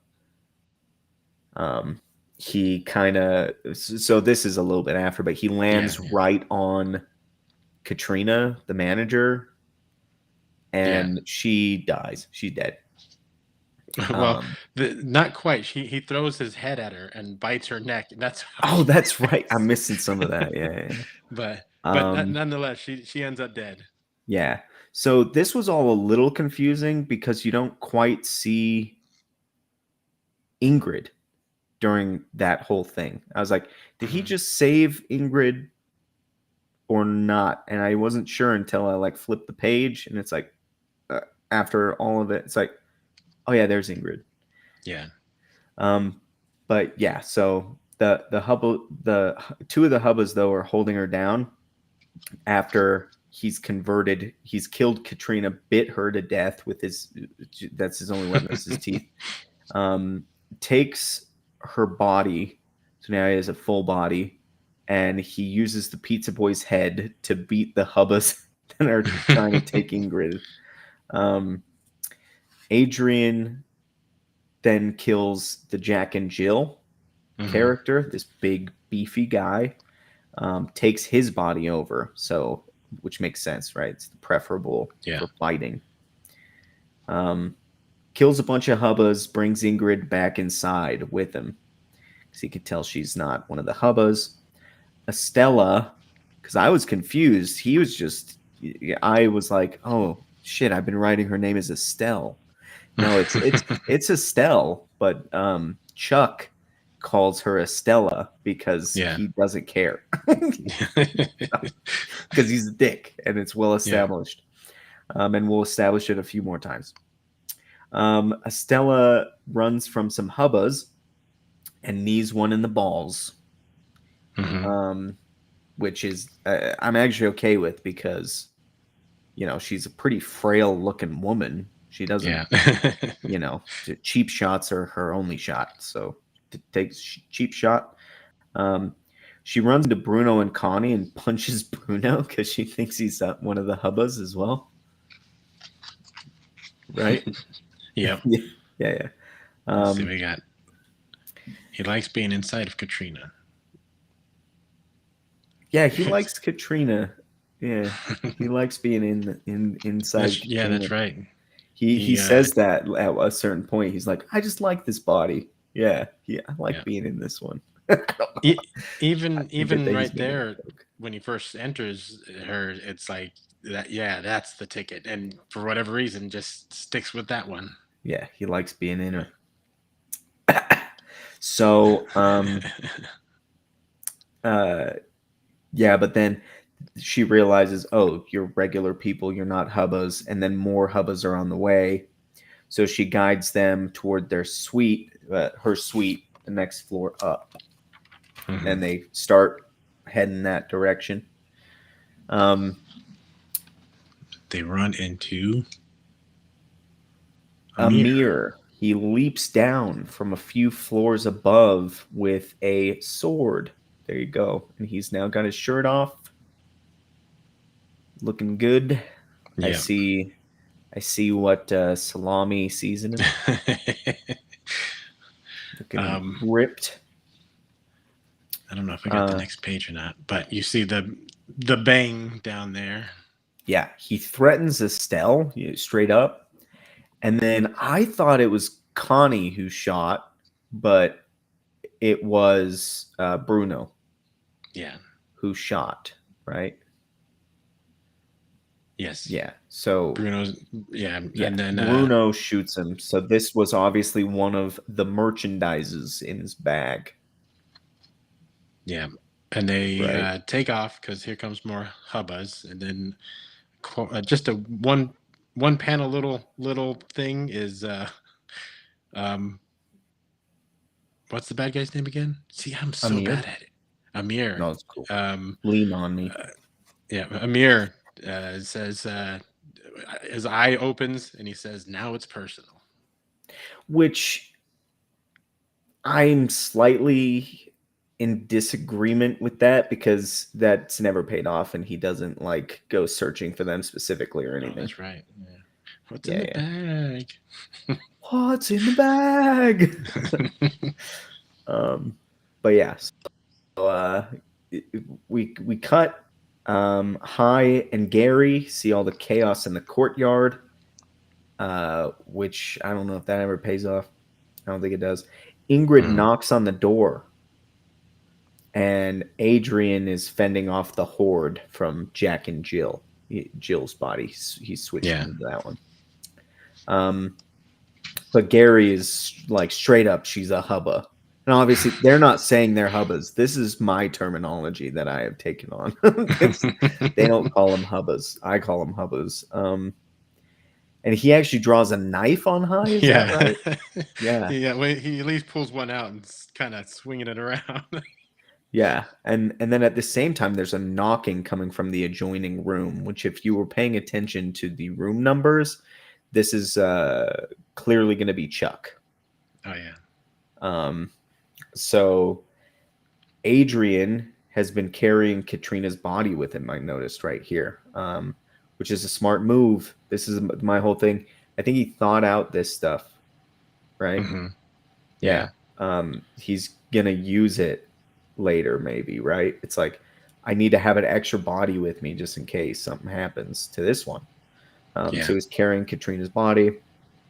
Ingrid gets the master key off of Katrina. You see now why I think it was it's pretty convenient that she was the one that he fell right onto. You know what I mean? This master key becomes this isn't the only time we use the master key. Yeah. So just a little convenient, but we'll allow it. Yeah, they do. He does pull the knife though on her when she comes into the room. He charges at her with the knife. Yeah, he's drunk. Yeah, but High stops him. Yeah, High stops him, and then they hear the thuds on the adjoining room door. Yeah, it gets thrown open, smashes High. Yeah. I think because Adrian is like, open it up because if it's just one guy, I can take him. And it's not a hubba, it's Chuck. Yeah. So then a quick cut to the to Amir, who's outside with the all the bodies that just got brutalized by Jack and Jill guy. And they start cutting them up. He tells his guys to quarter them and spread them around. Yep. He gives them an example. He says, here, like this. And then he starts and he cuts off one of their heads.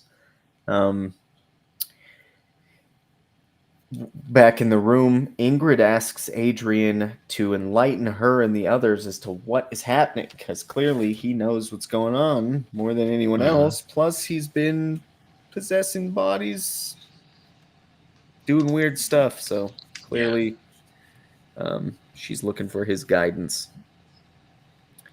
What does he say here?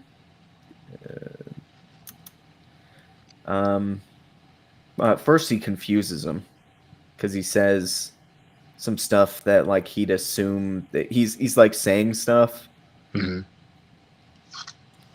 not realizing they don't have the context to understand what he's saying. Yeah. Right? Well, the first thing he does is shows them that he can possess other bodies.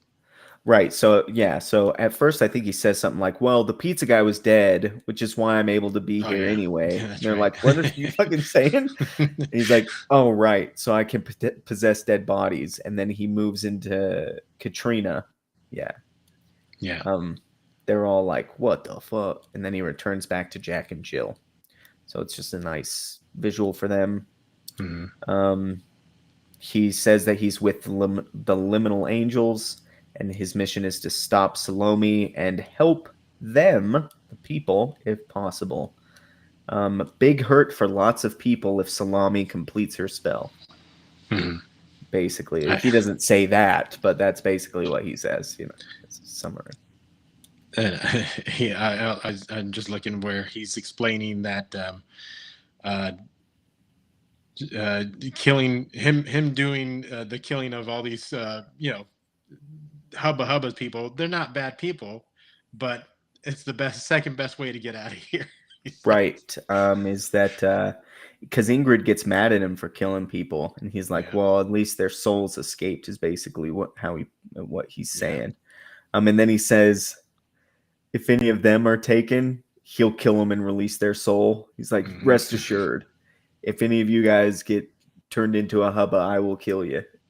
Yeah. and release your soul. And Ingrid's like, thanks. Like, yeah, I found that entertaining. He mentions the roof and the portal. If you can get up there, but it won't last forever. Cool. That's A vague there's your part timeline. that you like. Yeah. He tells them to take Katrina so he can check in on them, and he disappears through the mirror. So, yeah. Here's another mirror thing then, because did he know about the mirrors previously? See, this is where I'm like, where did the mirrors come from? I mean, Yeah. someone made it in a factory, probably, but like, what made them portals to the mirror dimension? Which I don't think they call it that. I'm just calling it that because yeah. Doctor Strange. But it's like, where did it come from? Who put it there? Why is it there? If there's a magic shield around it, the whole place, how come they can put a portal there? And if there's a portal there, how come they can't just go through the portal? Like, I don't know. There's some Yeah. stuff that's like, what? Excuse Yeah. me? Yeah. So, and there may as well not be a portal.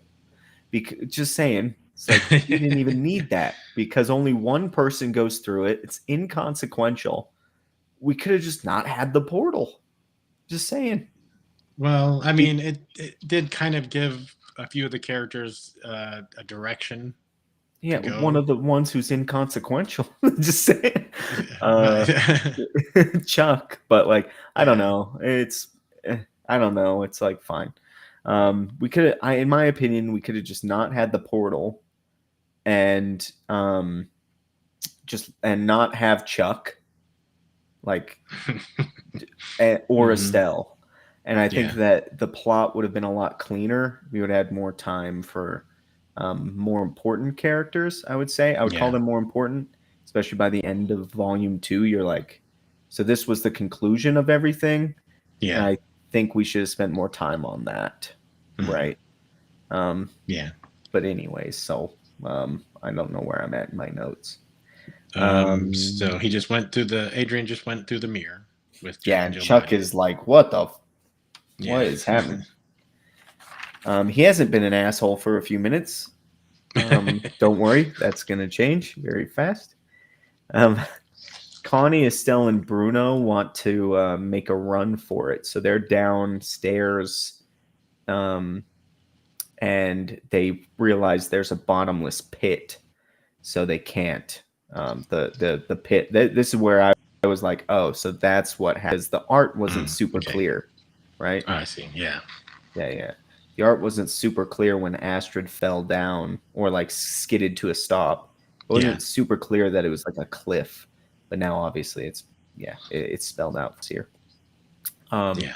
So they decide to go to the adjoining room because they both kind of realize, oh, that's next to my room, right? Yeah. But the hubbas are in the way. Kind of. Bunch of hubbas. Yeah. Um. Mm-hmm. Yeah. Then we come up to the penthouse foyer. Foyer. Foyer. Foyer. I've always said foyer. Okay. Are you French? I don't. I I don't think it's yeah. know. I think it's based on the French for it. But anyways, um, and there's a couple of hubbas who are guards, and they're this. I think this is also a little exposition-y. Yeah, that's what they're here for. Yeah, but Master dig in basement. Find it before midnight. This is that. We have to get it before midnight. This is the yeah, establishment of that. Yeah. Yeah. Little exposition-y. but yeah, whatever. But they get dragged into the mirror by big Adrian Jack Jill sized. Yep. And he's heading to the penthouse to face Salome. Yes. Where Salome now has Ricardo. Shit, man. These people just move from wherever to wherever sometimes. Which it's fine because it's like this was either Ricardo or someone else, and this one's not important. important that it was Ricardo, but it's like Yeah. with the manager and Jack and Jill, that's a little more consequential, right? Mm-hmm. It doesn't matter. This could be Ricardo or anyone. It doesn't make a difference. So it may Yeah. as well be Ricardo. Like I'm whatever, but because it's no consequence. Yeah. But yeah, so she says for him to keep an eye out because she needs full concentration during this part of her spell. This She is calls forth a powerful spirit. Yeah, yeah. this is where we Yeah. introduce the ring, right? Yeah. And big scary monster. So I'm gonna talk a little about some of the art choice. I guess not so much the art as panel layout. Mm-hmm. If you've read the books, you'll notice the first book is chock full of straight panels. Just there's the layouts of the panels are super simple, and there's a lot of panels on most pages. Mm-hmm. And You'll I notice that about Roy Beckwith issue 1 compared to issue 2. yeah. I gave it 4 more pages for issue 2 and 3 and so on because of this kind of a thing happening. I know exactly what you're going to say here, I think. Um, well, yeah, and one of the first things I noticed when I opened the second part is how much more, I guess, dynamic the panel layout is. Mm-hmm. And like this scene right here is just the tiniest corner in a page full of panels. And Yep. it's just it did kind of bug me, especially after reading through part two, coming back through this and seeing like some really what should be big moments, but almost every single moment happened in tiny little panels. Right. Yeah. So this is a criticism that was levied at me by some guys who did a review of Roy Beckwith. I had given a few people a Mhm. digital copy ahead of time to try and, so that, a Yeah. little promotion. That sometimes the artists just didn't have room to breathe in some panels. That there were a lot of panels on some pages, and some things could have had more room. This is exactly that problem, and I did notice this as well when I came Yeah. across it. It was like this should be a bigger moment. This monster's just been summoned. Yeah. Yeah, so I agree. It doesn't But change the writing, like which is what I tend yeah, to yeah. focus on, but it is a genuine criticism. So I agree with you on it. But as you said, this is the ring is introduced in this scene and given Yes, importance that carries on later. yeah. It's set at the center of a circle, and uh, she has a bowl of ashes. It seems like that she set down because she's calling forth a powerful spirit, saying, "Come from your rise from your ashes." Mhm. This thing, and this when Adrian walks in and he tosses the bowl of ashes right in her face. Yeah. Which did you ever see that movie? The road trip due date. Due date. I think Robert so. Downey Jr. Oh Yeah, yeah, and uh, Zach Zach Galifianakis. Galifianakis. Yeah, where they drink the dad's ashes as coffee on accident because it's in Yeah. a coffee can. That's just Mhm. what this reminded me of. The ashes of something, and it gets Yeah. thrown right in her face. It was, reminded me of that. But yeah, Salome orders Ricardo to kill Adrian. He never had a chance. He dies Yep. immediately. He's a tiny guy. Adrian's inside of Jack and Jill, this big, beefy guy. Um, this is where Adrian mentions that she's been around for 700 years and calls it a good run. Mhm. Salome's been around for 700 years, which I've referenced a couple times up to Yeah. this point. So thought I'd point it out. Suddenly, a mirror cuts off his head, which is convenient. Mm-hmm. I don't remember him saying he was headed up to the penthouse or had any reason to go up to the penthouse or anything. Maybe I missed it. Yeah, because the last we saw of him, he was saying it was personal with. Yeah, and then he never goes after him. So Yeah. it's like, did we need that line in there? Or Yeah. I just, yeah, I Interesting. didn't. Yeah, there you Yeah, go. that's why I But didn't yeah. like the line, is because it never goes anywhere. He never has his moment. It seems like with them, but Yeah. anyway. Um, so yeah, he cuts off his head, but now Salome can't find the ring, and it's super important. And then the just beheaded body Yeah, is still moving around. this is so funny and so clever in my opinion.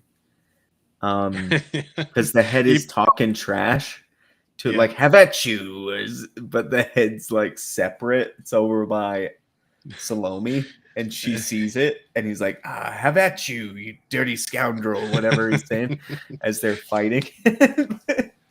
and um, and yeah. and she throws a bowl over his head.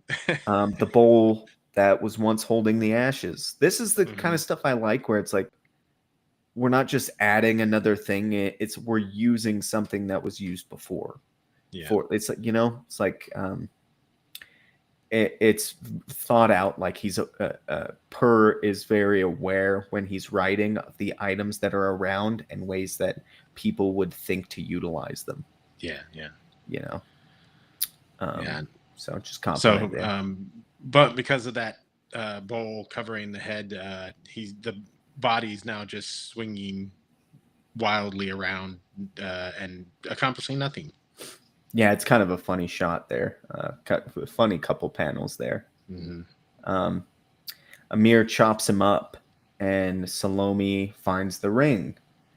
Adrian is now in Ricardo's tiny little body, trying to wield that huge axe. I Oh thought that yeah. was in volume 2 for some reason, but it's here. Yeah, that huge axe from earlier, um, that I had mentioned. So Hmm. again, it's just, aware. Per's just aware of what items are where Hmm. and utilizes them. Which this just shows to me that he did plan a lot of this out, Yeah. um, before he, like, I'd say before he wrote the script. He probably had things planned out and did some editing of those plans to make things work. But so yeah, Amir starts fighting Adrian in Ricardo's body, and Salome continues the ritual. And the ring becomes encased in a jewel, which is interesting. Hmm. Um, That Amir portal taunts opens in the Adrian. ground. Oh yeah, I just thought it was funny. Well, I thought it was interesting to say Amir's taunting Adrian and saying our Hmm. housekeeper's coming, and you're gonna be dog food, Yeah. right? So this is then, as Adrian he's about to lose, he cuts off his own hand, and it flies into the floating ring and sends it falling to the ground. Oh yeah. Salome's distraught. Yeah, she says, "Not again." I'm not sure if Yeah. that I wrote that specifically because it seemed important, like this maybe happened before, but I Is don't it know. It just doesn't seem uh right. is it just that she lost the ring again? Maybe it's that she lost it very briefly. Yeah. Yeah, I think that might Um, be what it is. I thought maybe it's like the spells being interrupted again or Mm. something. I don't know. Anyway, so Salome, she steps on Ricardo's hand, impaling it with her heel, which I found kind of funny. Hmm. And Which because the it was hand about is, to get the ring. yeah, hands Yeah. running around like The thing. cut the thing, the Yeah. thing from the Adams family. Yeah. And that's This is where, when this panel happens. Yeah, yeah. this guy's Um, name's Gerard. This little big monster. I wonder if its name was Gerard like originally, because he just says it right off the bat, like Gerard, eat up right there. Yeah, So like, they just know Gerard, like it's yeah, it's Gerard again. Yeah. Yeah, they seem to know. I don't know. I got the sense that they've had him before. They've done a ritual. Yeah. They did a ritual 300 years ago. They did another sacrifice. Oh, that's right.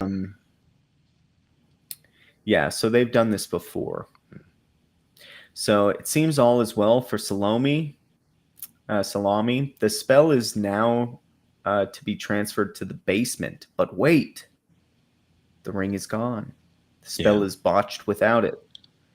And a laugh comes from under the bowl. Anyway. Yeah. I'll be honest. I thought I did not get the sense of where the ring was in this. I thought it was inside Gerard.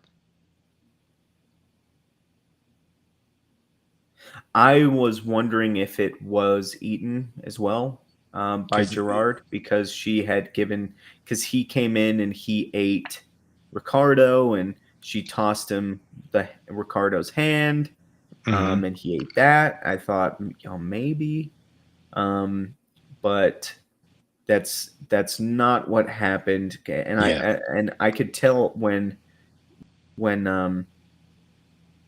he says. I can tell. She's like, you haven't. And he's like, I'm not quite sure, but I've definitely got something that feels round and metallic. Yeah. So he's got it in his hand, and she says, find that hand. Adrian taunts her, and so she punts his head. Yeah. Yeah. So, okay, here's a question. Not to jump too far ahead and spoil it, but That's good. laundry chute. Laundry chute. That's where the ring ends up having gone down a laundry chute. Yes, that's right. I don't know that I saw a laundry chute in the room. And so that was my confusion with the ring is there's never any, up until that point in volume 2, there's never any mention of a laundry chute.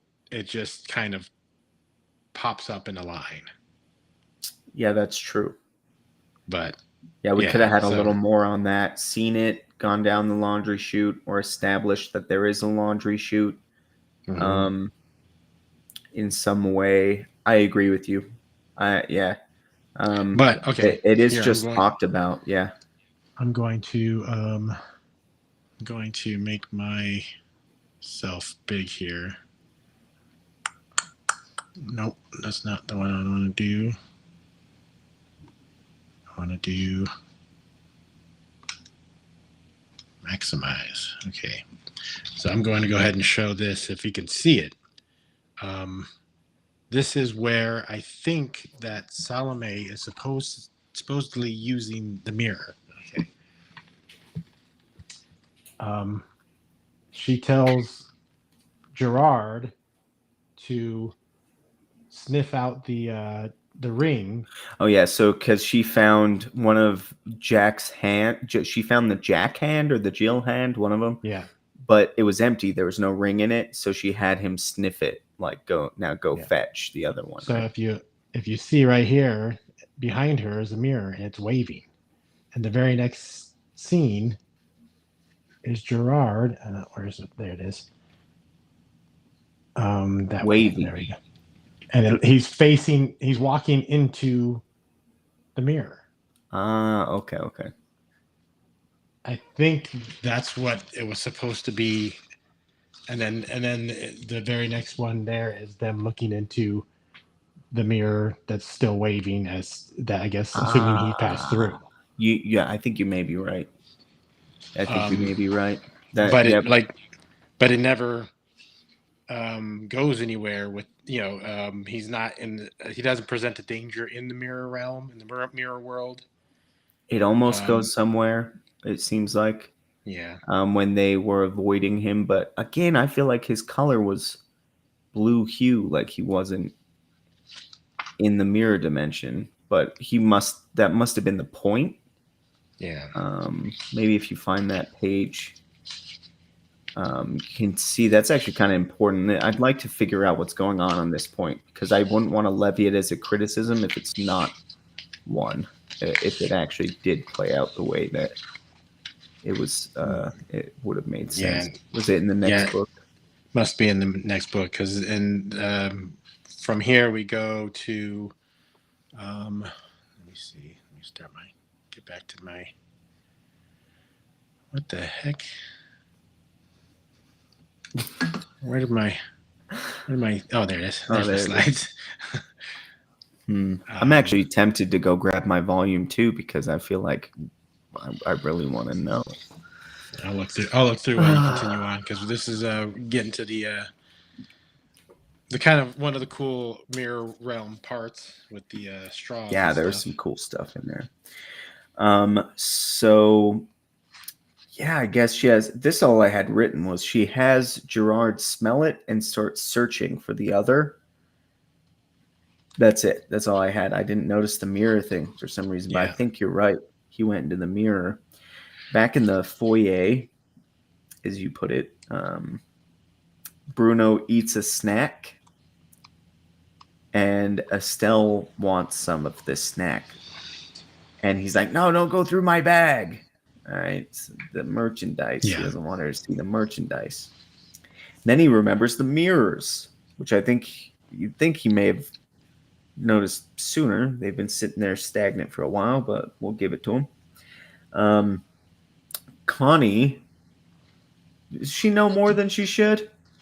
Because she says something about the mirrors. It's a whole different world in there. She doesn't fucking know that. She only saw Bruno drown the janitor in there. That's it, right? So like, she doesn't fucking know that shit she said. She doesn't know that. So just saying. Just saying. But they convince Estelle to go through with them. But he pops his head in and the coast is clear. He makes it clear that you can't breathe in there. And I like the use here of the air meter. Mm-hmm. As you can see, it's at 10% in this page.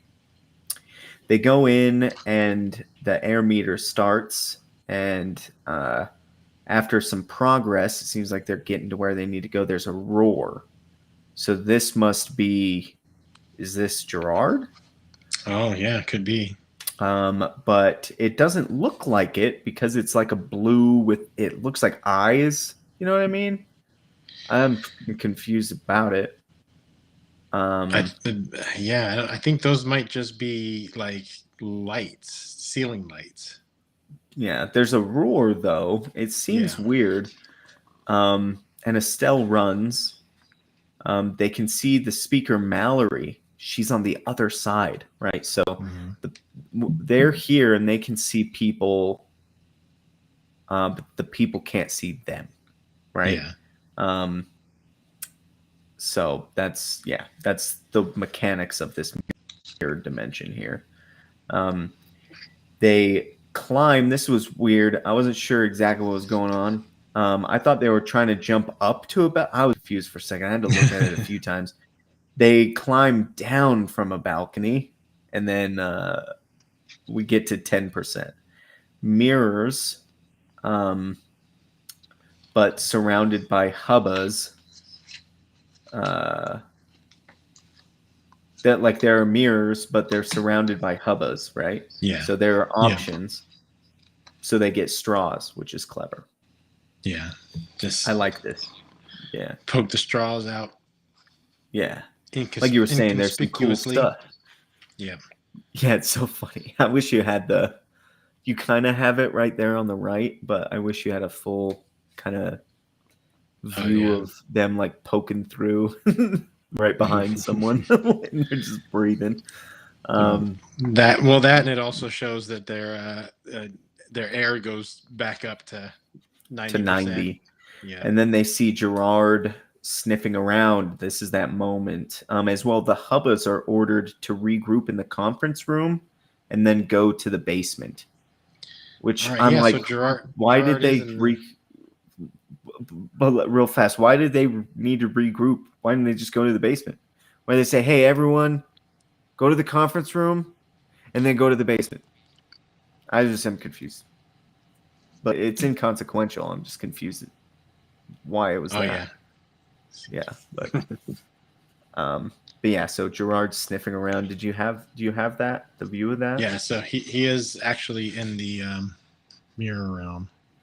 Oh, okay. Right. So yeah, the blue color. So he's in there. Yeah, it just wasn't quite clear to me that he went through a mirror. So that's probably why I was confused. So it was not a problem. That does help answer That might be why why they mirrors had happened. it. I would say, yeah, that might be that. Mm-hmm. Yeah, that's probably why they're there. The only other issue I would have with that would be in Volume 2. Very early on, the Hubbas are breaking the mirrors because it says Salome. It looks like they figured out, the mirrors. Like so Salami says they've been using the mirrors. Okay. We may assume they've even put them there, which seems to be the case. I do think we would have using it more though. Like we never see Emir come out of a mirror or anything like that. You know what I mean? Not that. Why would they need it anyway? Why does he need to go in the mirror dimension? How about that? If everyone's hubbas and the hotel is surrounded by a shield, why do they need Gerard to travel through the mirrors? Yeah, good point. So sorry, Per. Maybe you have an explanation. Tweet at me. But seems like a problem. The existence of the mirrors is a problem, but I like what is done with the mirrors. Yeah, it's definitely a fun story point, but if you start to think about it too much, yeah, it seems unnecessary. Yeah, so back in the joining rooms, Gary's still getting drunk, and Chuck is offered some, but he says, "I don't drink." So it's like this guy's an asshole. He needs ice in his hotel room, but he doesn't drink. Whatever. Chuck wants to go to the roof, but High wants to find Connie. Chuck says he can go while the rest of them go upstairs. So he's like, all right, go on, go find her. And then the three of us will go. Right, Ingrid? Like, which I'm like, he's not the type to refer to a woman. Oh, you're switching. No headphones. Do you hear me? Oh, he can't hear me. Yeah.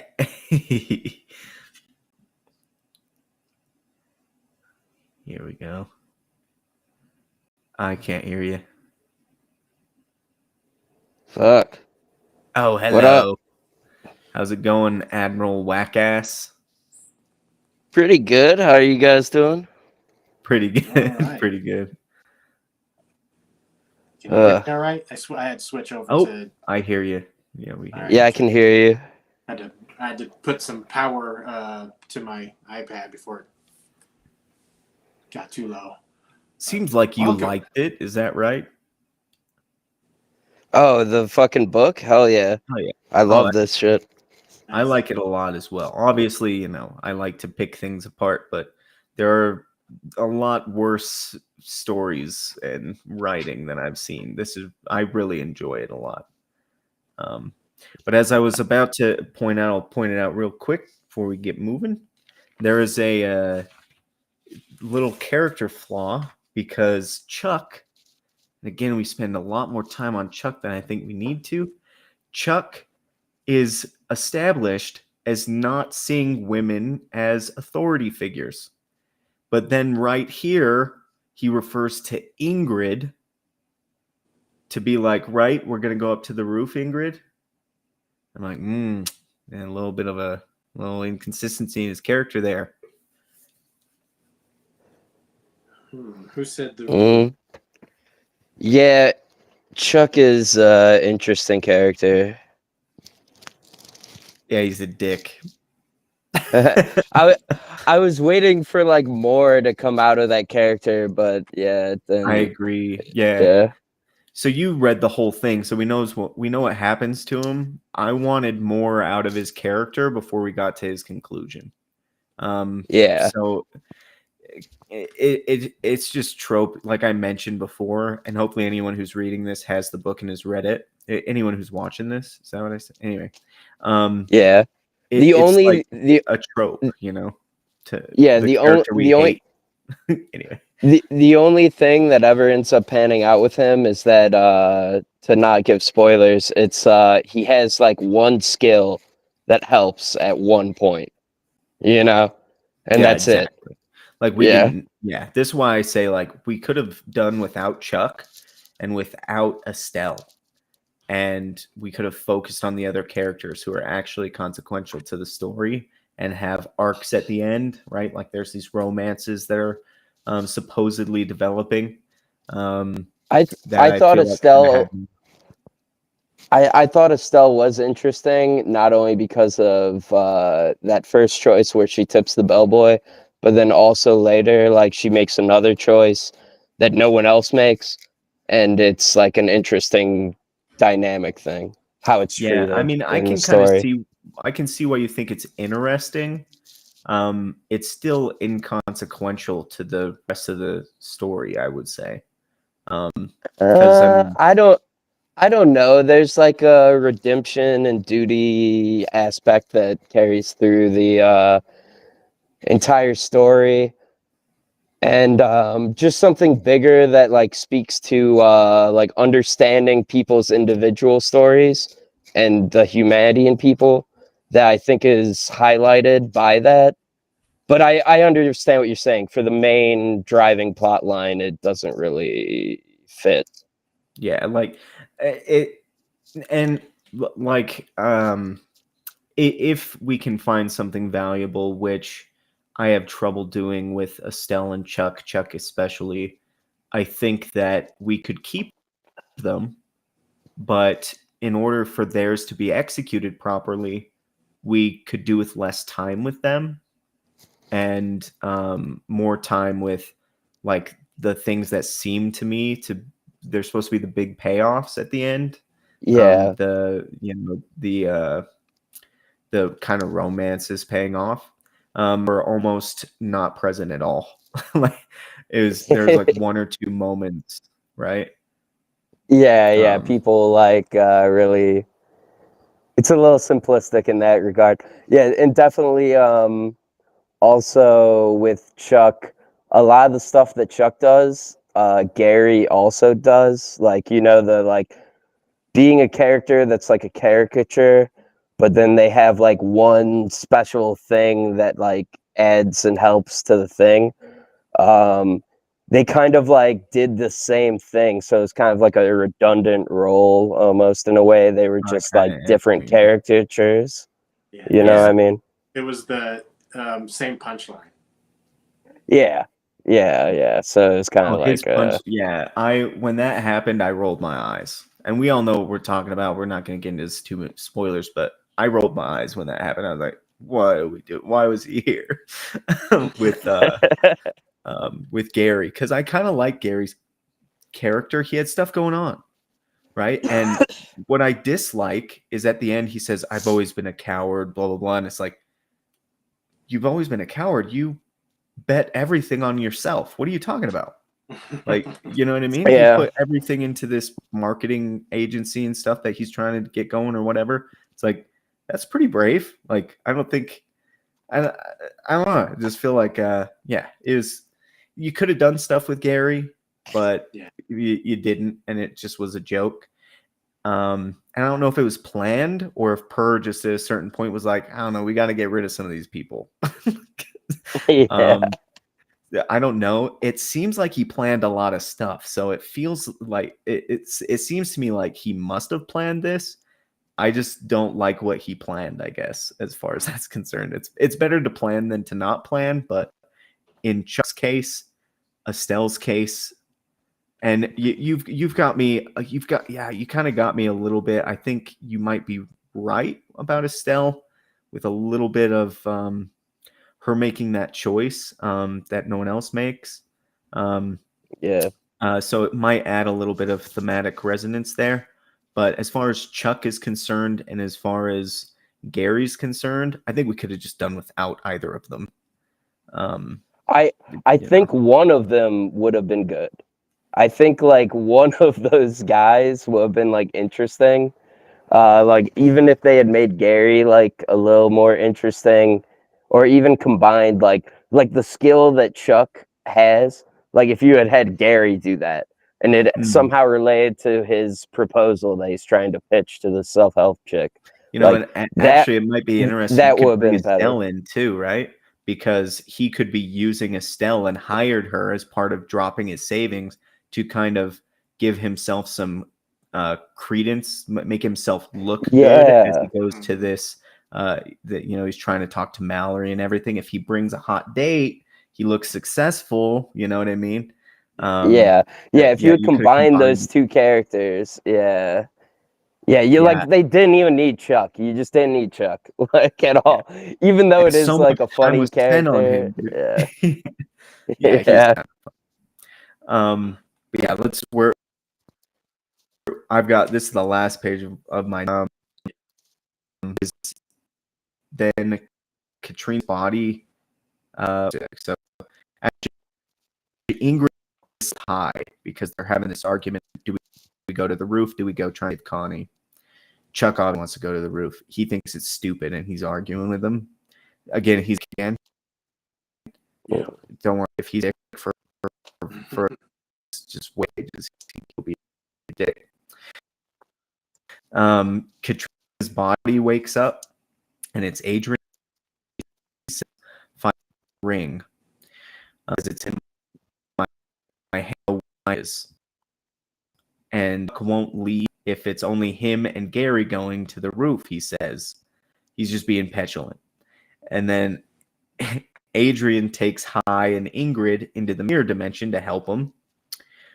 I'm not sure why he needs their help, but he says a funny line. The benefit of being dead, in case you're on the fence line, after he's like, you're going to have to hold your breath. And benefit of being dead in case you were on the fence about being dead. I just thought it was a funny line. The whole way that he treats the stakes and death of everything is very funny. The liminal angel, which makes sense for him. Right. He's an immortal being. He has bigger stakes than the individual people's lives. Right. Asking for volunteers at one point. Basically, the whole time he's like, "Yo, if you want to do this, thank you, but like, you're all gonna die." It in volume 2, right? So in the basement they be digging, and the hubbas and the pool be bubbling for salami at the pool, and they find an altar in the basement. Which seems to be like there's a door to it, and they say we have to open it to save salami, which is what Emir says. And then this is the cool shot that you're looking at, the climax of the ending shot, the money shot of this volume. The devil rises from the pool. I like this. Yeah. It's almost like shadowed like a Mike Mignola like Hellboy thing. It's cool. Yeah. Mm-hmm. Yeah, the art here is really cool. The way he's depicted. I like it. Again, I think it's totally worth reading. I think that would be a good solution, is combine those two characters. Yeah. I think it would cut a lot of fat from the story. But I don't know. It's hard to say, because like dissecting it, yes, it makes sense. But then there's also a lot of scenes and things that get set up that would be so different if Chuck weren't there. That it's hard to say. But yeah, I don't think he needed to play as prominent of a role as he did for the payoff as far as like the punchlines and stuff. Yeah, I mean, I just imagine him and Estelle being gone, and it's like things could just be the same. That from it's like, because you still have Bruno and Connie who need to get to High's room, and it's the adjoining room. So like there's just no adjoining room. It's just High's room, and they're trying to get there, and it's everything could play out almost the same. Yeah. Except you wouldn't have the jerk character to get rid of at a certain point. And it's less than halfway through volume 2. Yeah. Right? Yeah, pretty much. But also, yeah, I don't know. There's arguments to be made, but I get where you're coming from. But yeah, I guess I mean, like, you know, there's like certain little things like what's gonna drive Gary to the roof, like just like little bullshit that you would have to change Gary's character a lot to like combine the characters. But I don't think it would be like impossible. Character. Yeah, that would have been cool Yeah. because it's like that would be cool. Chuck on the outside, but Gary on the inside. Do you see what I mean? Yeah. Like Gary trying to project Chuck. Yeah. If that makes sense. He's trying to act like a Chuck type character, like a Chad, but underneath he's like drinking and he's going to lose his money, and you know what I mean? It's like that would have been a more nuanced, interesting character than either of them ended up being on their own. Yeah, and that's almost like an interesting thing you could do is have like, you know, let's say there was like a hybrid character. You have like Gary at the front desk doing the Chuck thing. It totally fails. It doesn't, you know, he doesn't get a manager to come and acquiesce to him. He hits the bar and he's drinking. Estelle has to bring the stuff up with the fucking cart guy. She ends up having to tip him because fucking Gary's at the bar getting drunk. Yeah, it's like you could blend those two characters and still make it work and possibly trim off a lot of that.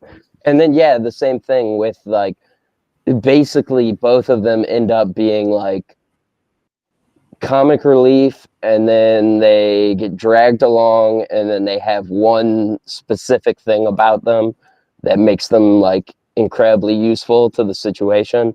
And I think there's like no reason why they couldn't both, like one of them couldn't have both of those traits about them, you know, especially given that Gary's trying to pitch this thing. It could be like you know, a pitch about that skill set that he actually has, you know, and then that is something that he can help with.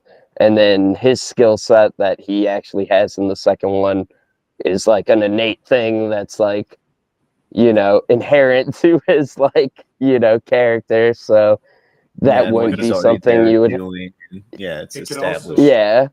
And that would almost make it make sense that he is this overconfident person that's trying to like project overconfidence.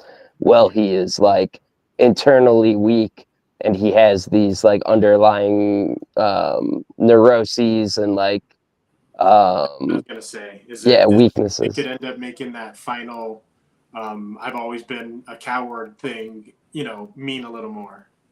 Yeah. Right. Mm-hmm. Or you know, I've always been selfish and a coward. Like just combine both. If you combine both their characters, then it's got both of those aspects. The I've been a coward and the selfishness from Chuck. And it's like I'm gonna do something for them now. He could even like killed himself. Like he did something knowing he was gonna die to redeem himself. And it's like, yeah, we could add something way cool and powerful. Yeah.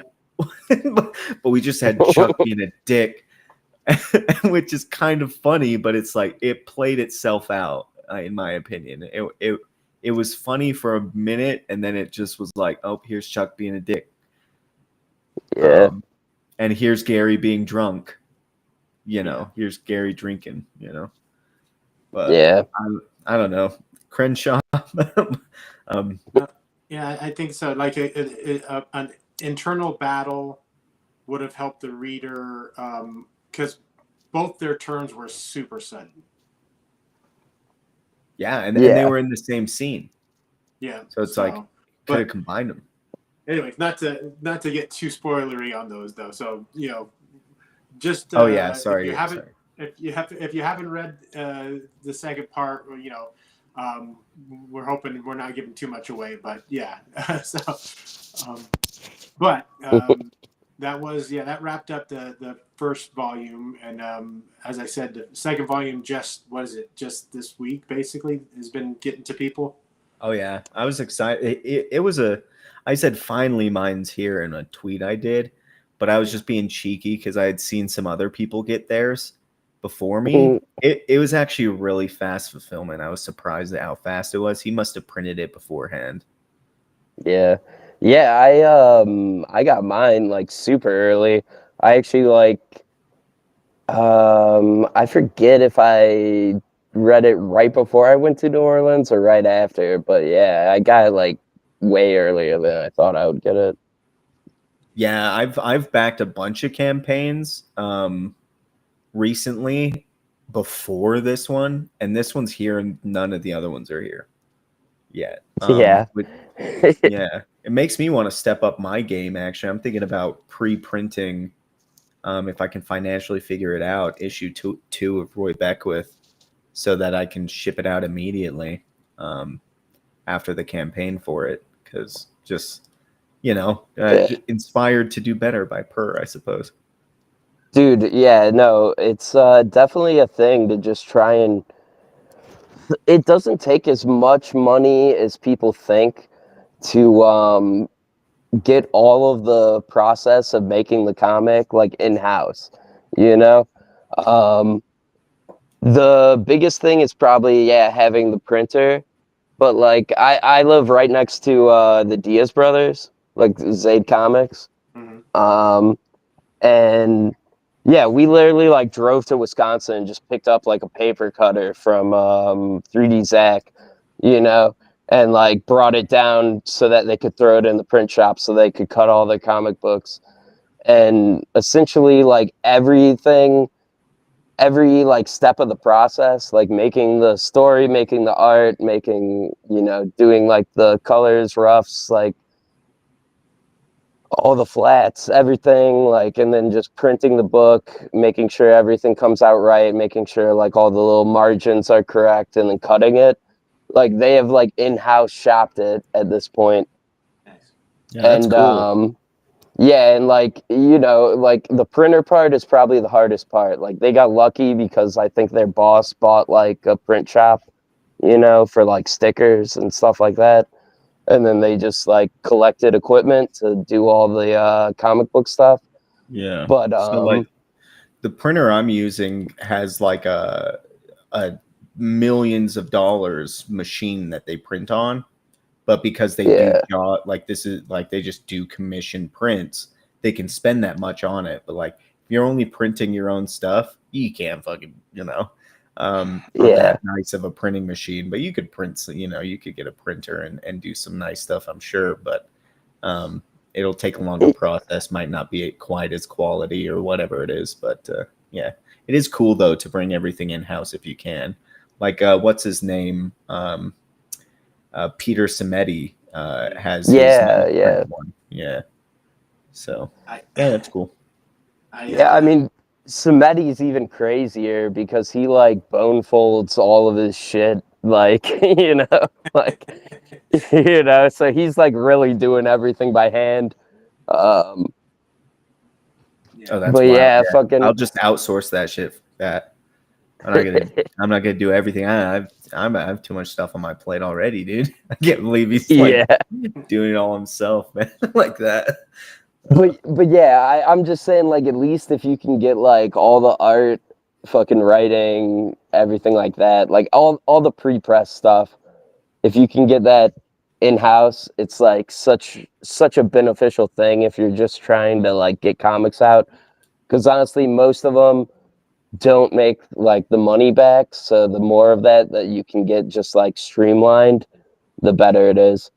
And that's another hard part of it, is finding an artist that's consistent, honestly. Yeah, that could be tough. I think that for sure. I have problems when like art isn't done before the campaign, but I can see why some people are doing that. But like prior to a campaign and or a pre-sale, because a lot of times it's not like a Kickstarter, it's like a their own website pre-sale. I still am like, man, the art should be done. Like that's just my opinion. It kind of gets me a little bit on the itch. It itches me, Yeah. makes me itch. Yeah. And that's why I think people like Pear are good. I don't know honestly if he gets the art done beforehand, but he always pumps out the books like really quickly.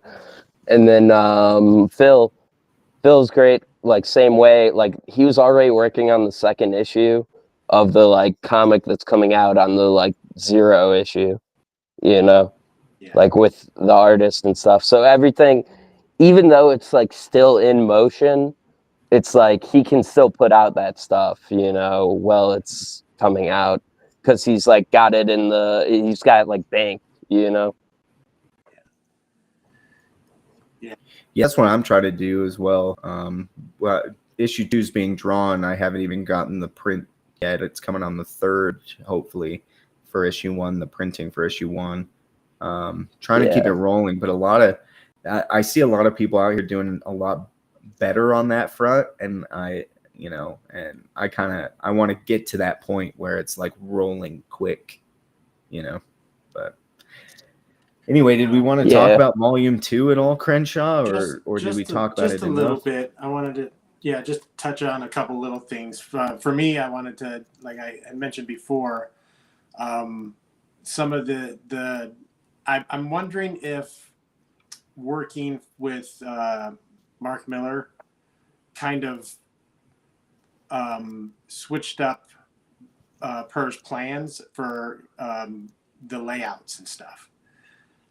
Because as I mentioned, that first volume was very just a lot of panels. Everything was square, and this like you maybe learned a little bit. Yeah, because I know one of the things that he did learn from Art Miller was that money shots is what I think Miller called them. Like this is the one that's going to sell the comic. This is the big page, and there were quite a few more splashes in the second full page. And I've only got a few pictures, but I just wanted to. The difference between way less panels, and they're intruding into each other, in different ways. Right, it's a little more dynamic. Yeah, very, very much so. And I just wanted to point that out. But yeah, they're like full page, full splashes. There are a few more. So that could be the case. Yeah, I do wonder. Oh, sorry, go ahead. No worries. The pacing also picked up quite a bit in the second volume. Yeah, and I wonder how much of that is like Jared Jewell versus Pear. Yeah. Is it Pear? Fuck me. Yeah, I've been Pear saying Berg. Per. Fuck me. Yeah, no. So Jared, I work for a artist, Swedish company, so. Oh yeah, I had no idea. My artist Jarrett. So as we were approaching issue 2, we had a conversation, and he was talking about how he did a like portfolio review thing that he was on. I don't know why that happened. With oh shit, with the editor of Marvel, I think. Where basically he was like giving feedback on his portfolio and stuff. And he said similar things about like basically money shots, giving big moments more room to breathe on the page, this kind of thing. And yeah, this one here this was a cool splash. I liked this one. But yeah, so same thing happened. Is happening for me. It seems like moving into issue 2 that happened moving into volume 2 for Pear, and Jared is trying to give things a little, give money shots a little more room to breathe on the page. Hey, John, how's it going? Been a minute. Yeah.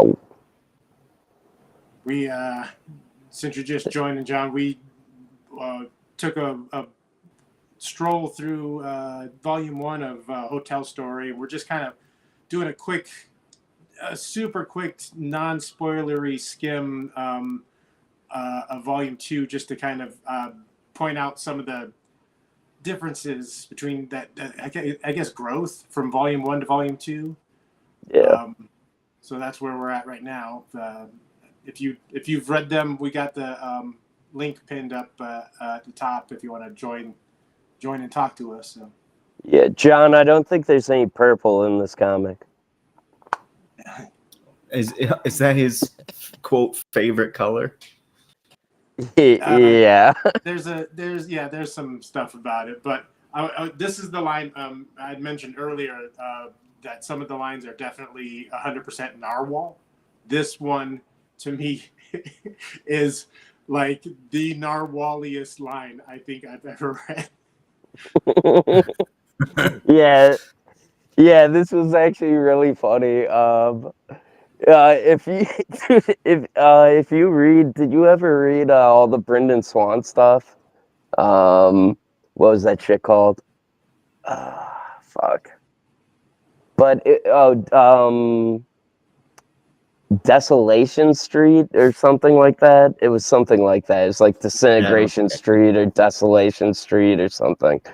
But yeah, like Narwhal helped him release that and promote it and stuff. Yeah. And it's like a really interesting thing. But yeah, like it has a bunch of shit that's like this, where it's like totally Narwhal sensibilities. Yeah. Yeah.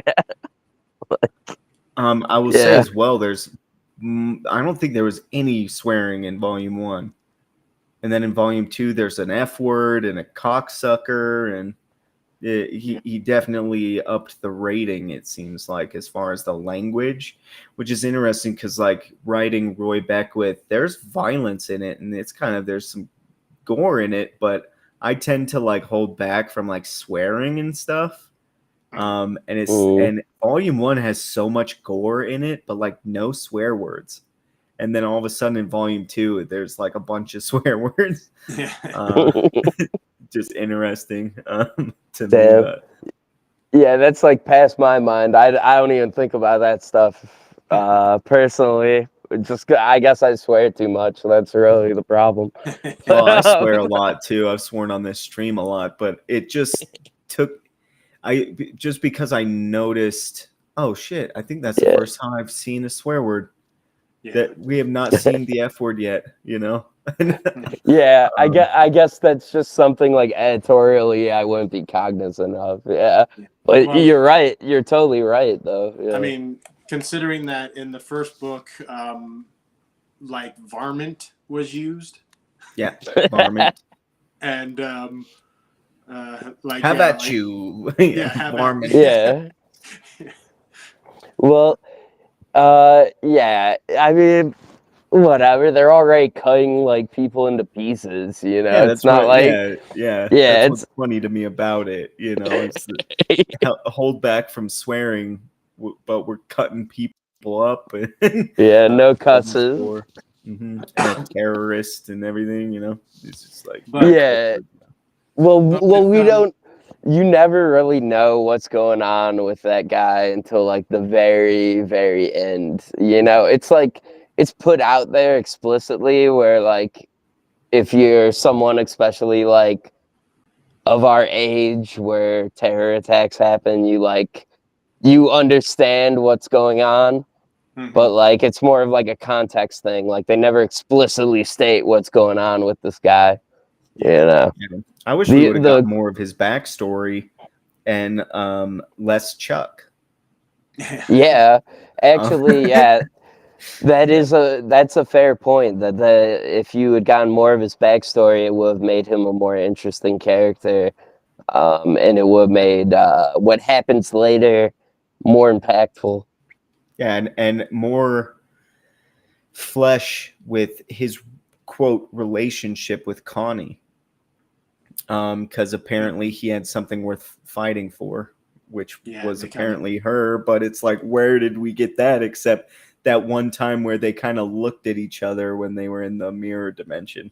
Like, did we? Yeah. We got nothing else. Like, we could have fleshed that out, but no, we had to have Chuck being a dick every 5 pages for a whole page. Yeah, Which, I like, think. again, I love this. I'm not trying to shit on it because I do like Yeah. it a lot. But So with like I said, I think with volume 2, there's like growth in the art. There's growth in I think the like I said, the pacing picks up quite a bit more. I like it was exciting. It was like an exciting read. it's hard for me to tell on the pacing because I was taking detailed notes during volume 1, and then I stopped taking detailed notes in volume 2. So like it felt faster to me anyway. It was hard, so it's hard for me to tell. Yeah, and I think it's I think it has a lot to do with the art. Where in the first book the story is a quick story. Like it's not a slow, drawn out. Like they're cutting between different places, different people, and covering a lot of ground pretty quick. But the paneling just kind of it just kind of seems I guess more ticking clock, where it's just like here's a panel bump bump bump. There's a rhythm to it with the and then this one the panels are way more dynamic, so you're just kind of flying across the page quicker. Mm-hmm. So I think it I was when I was reading it I was like, yeah, this is getting almost getting my heart racing as it moves along. It's like we evolved out of the 50s comics of just a like 9-panel layout grid kind of a thing with the volume 1, which I didn't mind, but it now we have more of this kind of zigzag flow through the page with more dynamic panels in this one rather than just the kind of grid layouts. And I think Narwhal is better at telling stories in that way. Because I think he went to like film school. I don't think he was like a comic guy originally. I think that's why a lot of his stuff is like thumbnail-y. But like Foreign Agent, for instance, like I would think that would be like a perfect movie story. Like if you wrote it into a screenplay. And then like with Earthbound 2, it's like very, especially that first one, it's very dynamic and paced like a movie versus a comic, and I feel like the second half of this, it is much more like, you can just read through it a lot quicker, and it's not that beat by beat comic setup style. There's a lot of exposition in the first half. Yeah. But it does wrap the story up fairly nicely. I think we all agree that there's a couple of things that don't necessarily matter.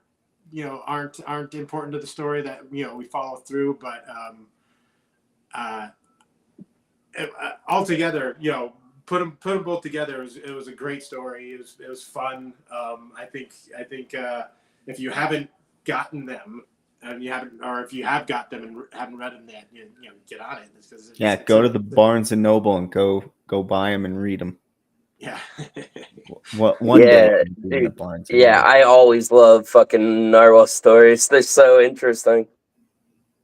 Yeah, like very.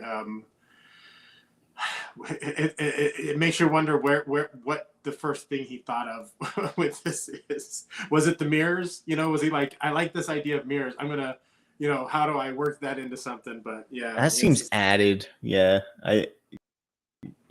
seems added.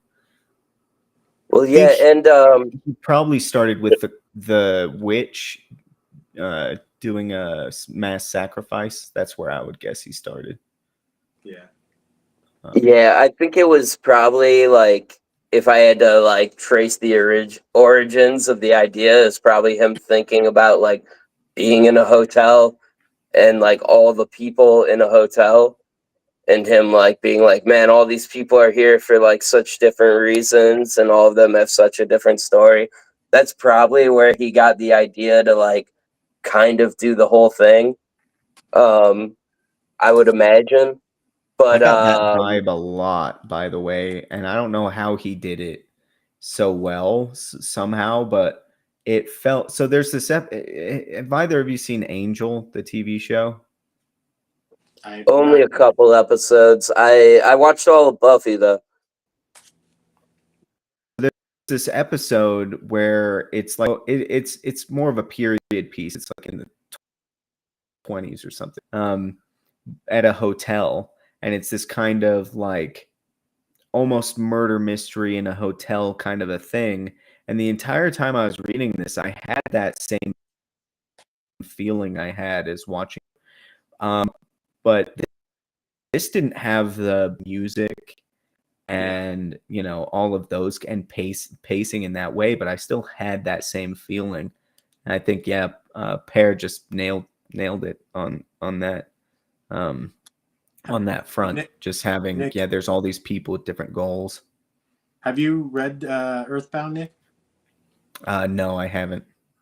Oh, that first Earthbound is I mean, just within the first few pages, the setting and it's like Admiral Wagon said, it's very cinematic, it's very paced like a movie. But it drags you right into the you almost feel like what the sounds are and the of the scenes. And one of the scenes is basically just it's a very early page. It's two people walking on a walkway and a beam of light, and it's like the most simple thing, but you get such a sense of where you are and what's happening. Like, he's really good at setting the emotion and of each page and scene. Yeah, I really did like this. So just so everyone knows, it is worth reading, in my opinion. Though there are the problems I pointed out, and I agree. Pear seems to do that really well. Crenshaw, the kind of immersive, putting you on the ground. I guess immersion. So the whole thing is like interactivity, so it's like engaging the person who's reading it to the point where they're like brought into the world, essentially. I mean, it's more, he's more thoughtful about it than that, but that's essentially what it boils down to, is that like when you're like the first volume of Earthbound could be like a season of a show, like a Stranger Things, and the first the Foreign Agent could just be like a short movie. It could be like a 45-minute to like hour and a half long movie. Really, really great stuff. But Earthbound, the first one, I think it's free on Gumroad, so look that up. You can read it there. And then but he's also got, what is it? Is he got an eBay site? I think it's an eBay site. I think he just posted about it today. I saw today he posted about his eBay store. I have not yet gotten into Nosferatu though, but that's one of his I haven't read. But so I think the consensus is that get it. Like, these are good stories, good stuff, despite any things that we might have pointed out as plot holes or whatever things that. And again, we might just have to talk to him and figure out why. Yeah. Well, I mean, and maybe he has some input, but ultimately the work stands on its own. Like, if Scorsese came and told me that The Departed was about a warlock, I would be like, you're fucking retarded. No, it's not. But he's like, I made it, I would know. It's like, Nah, The Departed is not about a warlock. Shut up, Scorsese. But he might be able to point us in the right direction to solving those problems, but the work should have all of it there, all the pieces that we'd need, But yeah, it was good though. Mm-hmm. All right. Yeah. Well, I'm going to start wrapping up because I have to drive my son to his mother's house tomorrow. So I got a good 4-hour drive in the morning. All right. Well, Godspeed. Yeah. So thanks for hopping on and talking with us, Admiral Wackass. That was. Yeah, it was fun. Yeah. Yeah, And, nice to meet you, you whack ass. Good to meet you. Next thing, I don't know. I kind of, I think every couple of weeks might be a thing. We'll come up with something. So unless I post about it on X, we'll shoot for like 2 weeks of doing something else, whether it's another movie or a comic. We'll figure it out. But until then, thanks for watching, commenting, being here, and we will talk to y'all next time we see you. Opposite of howdy.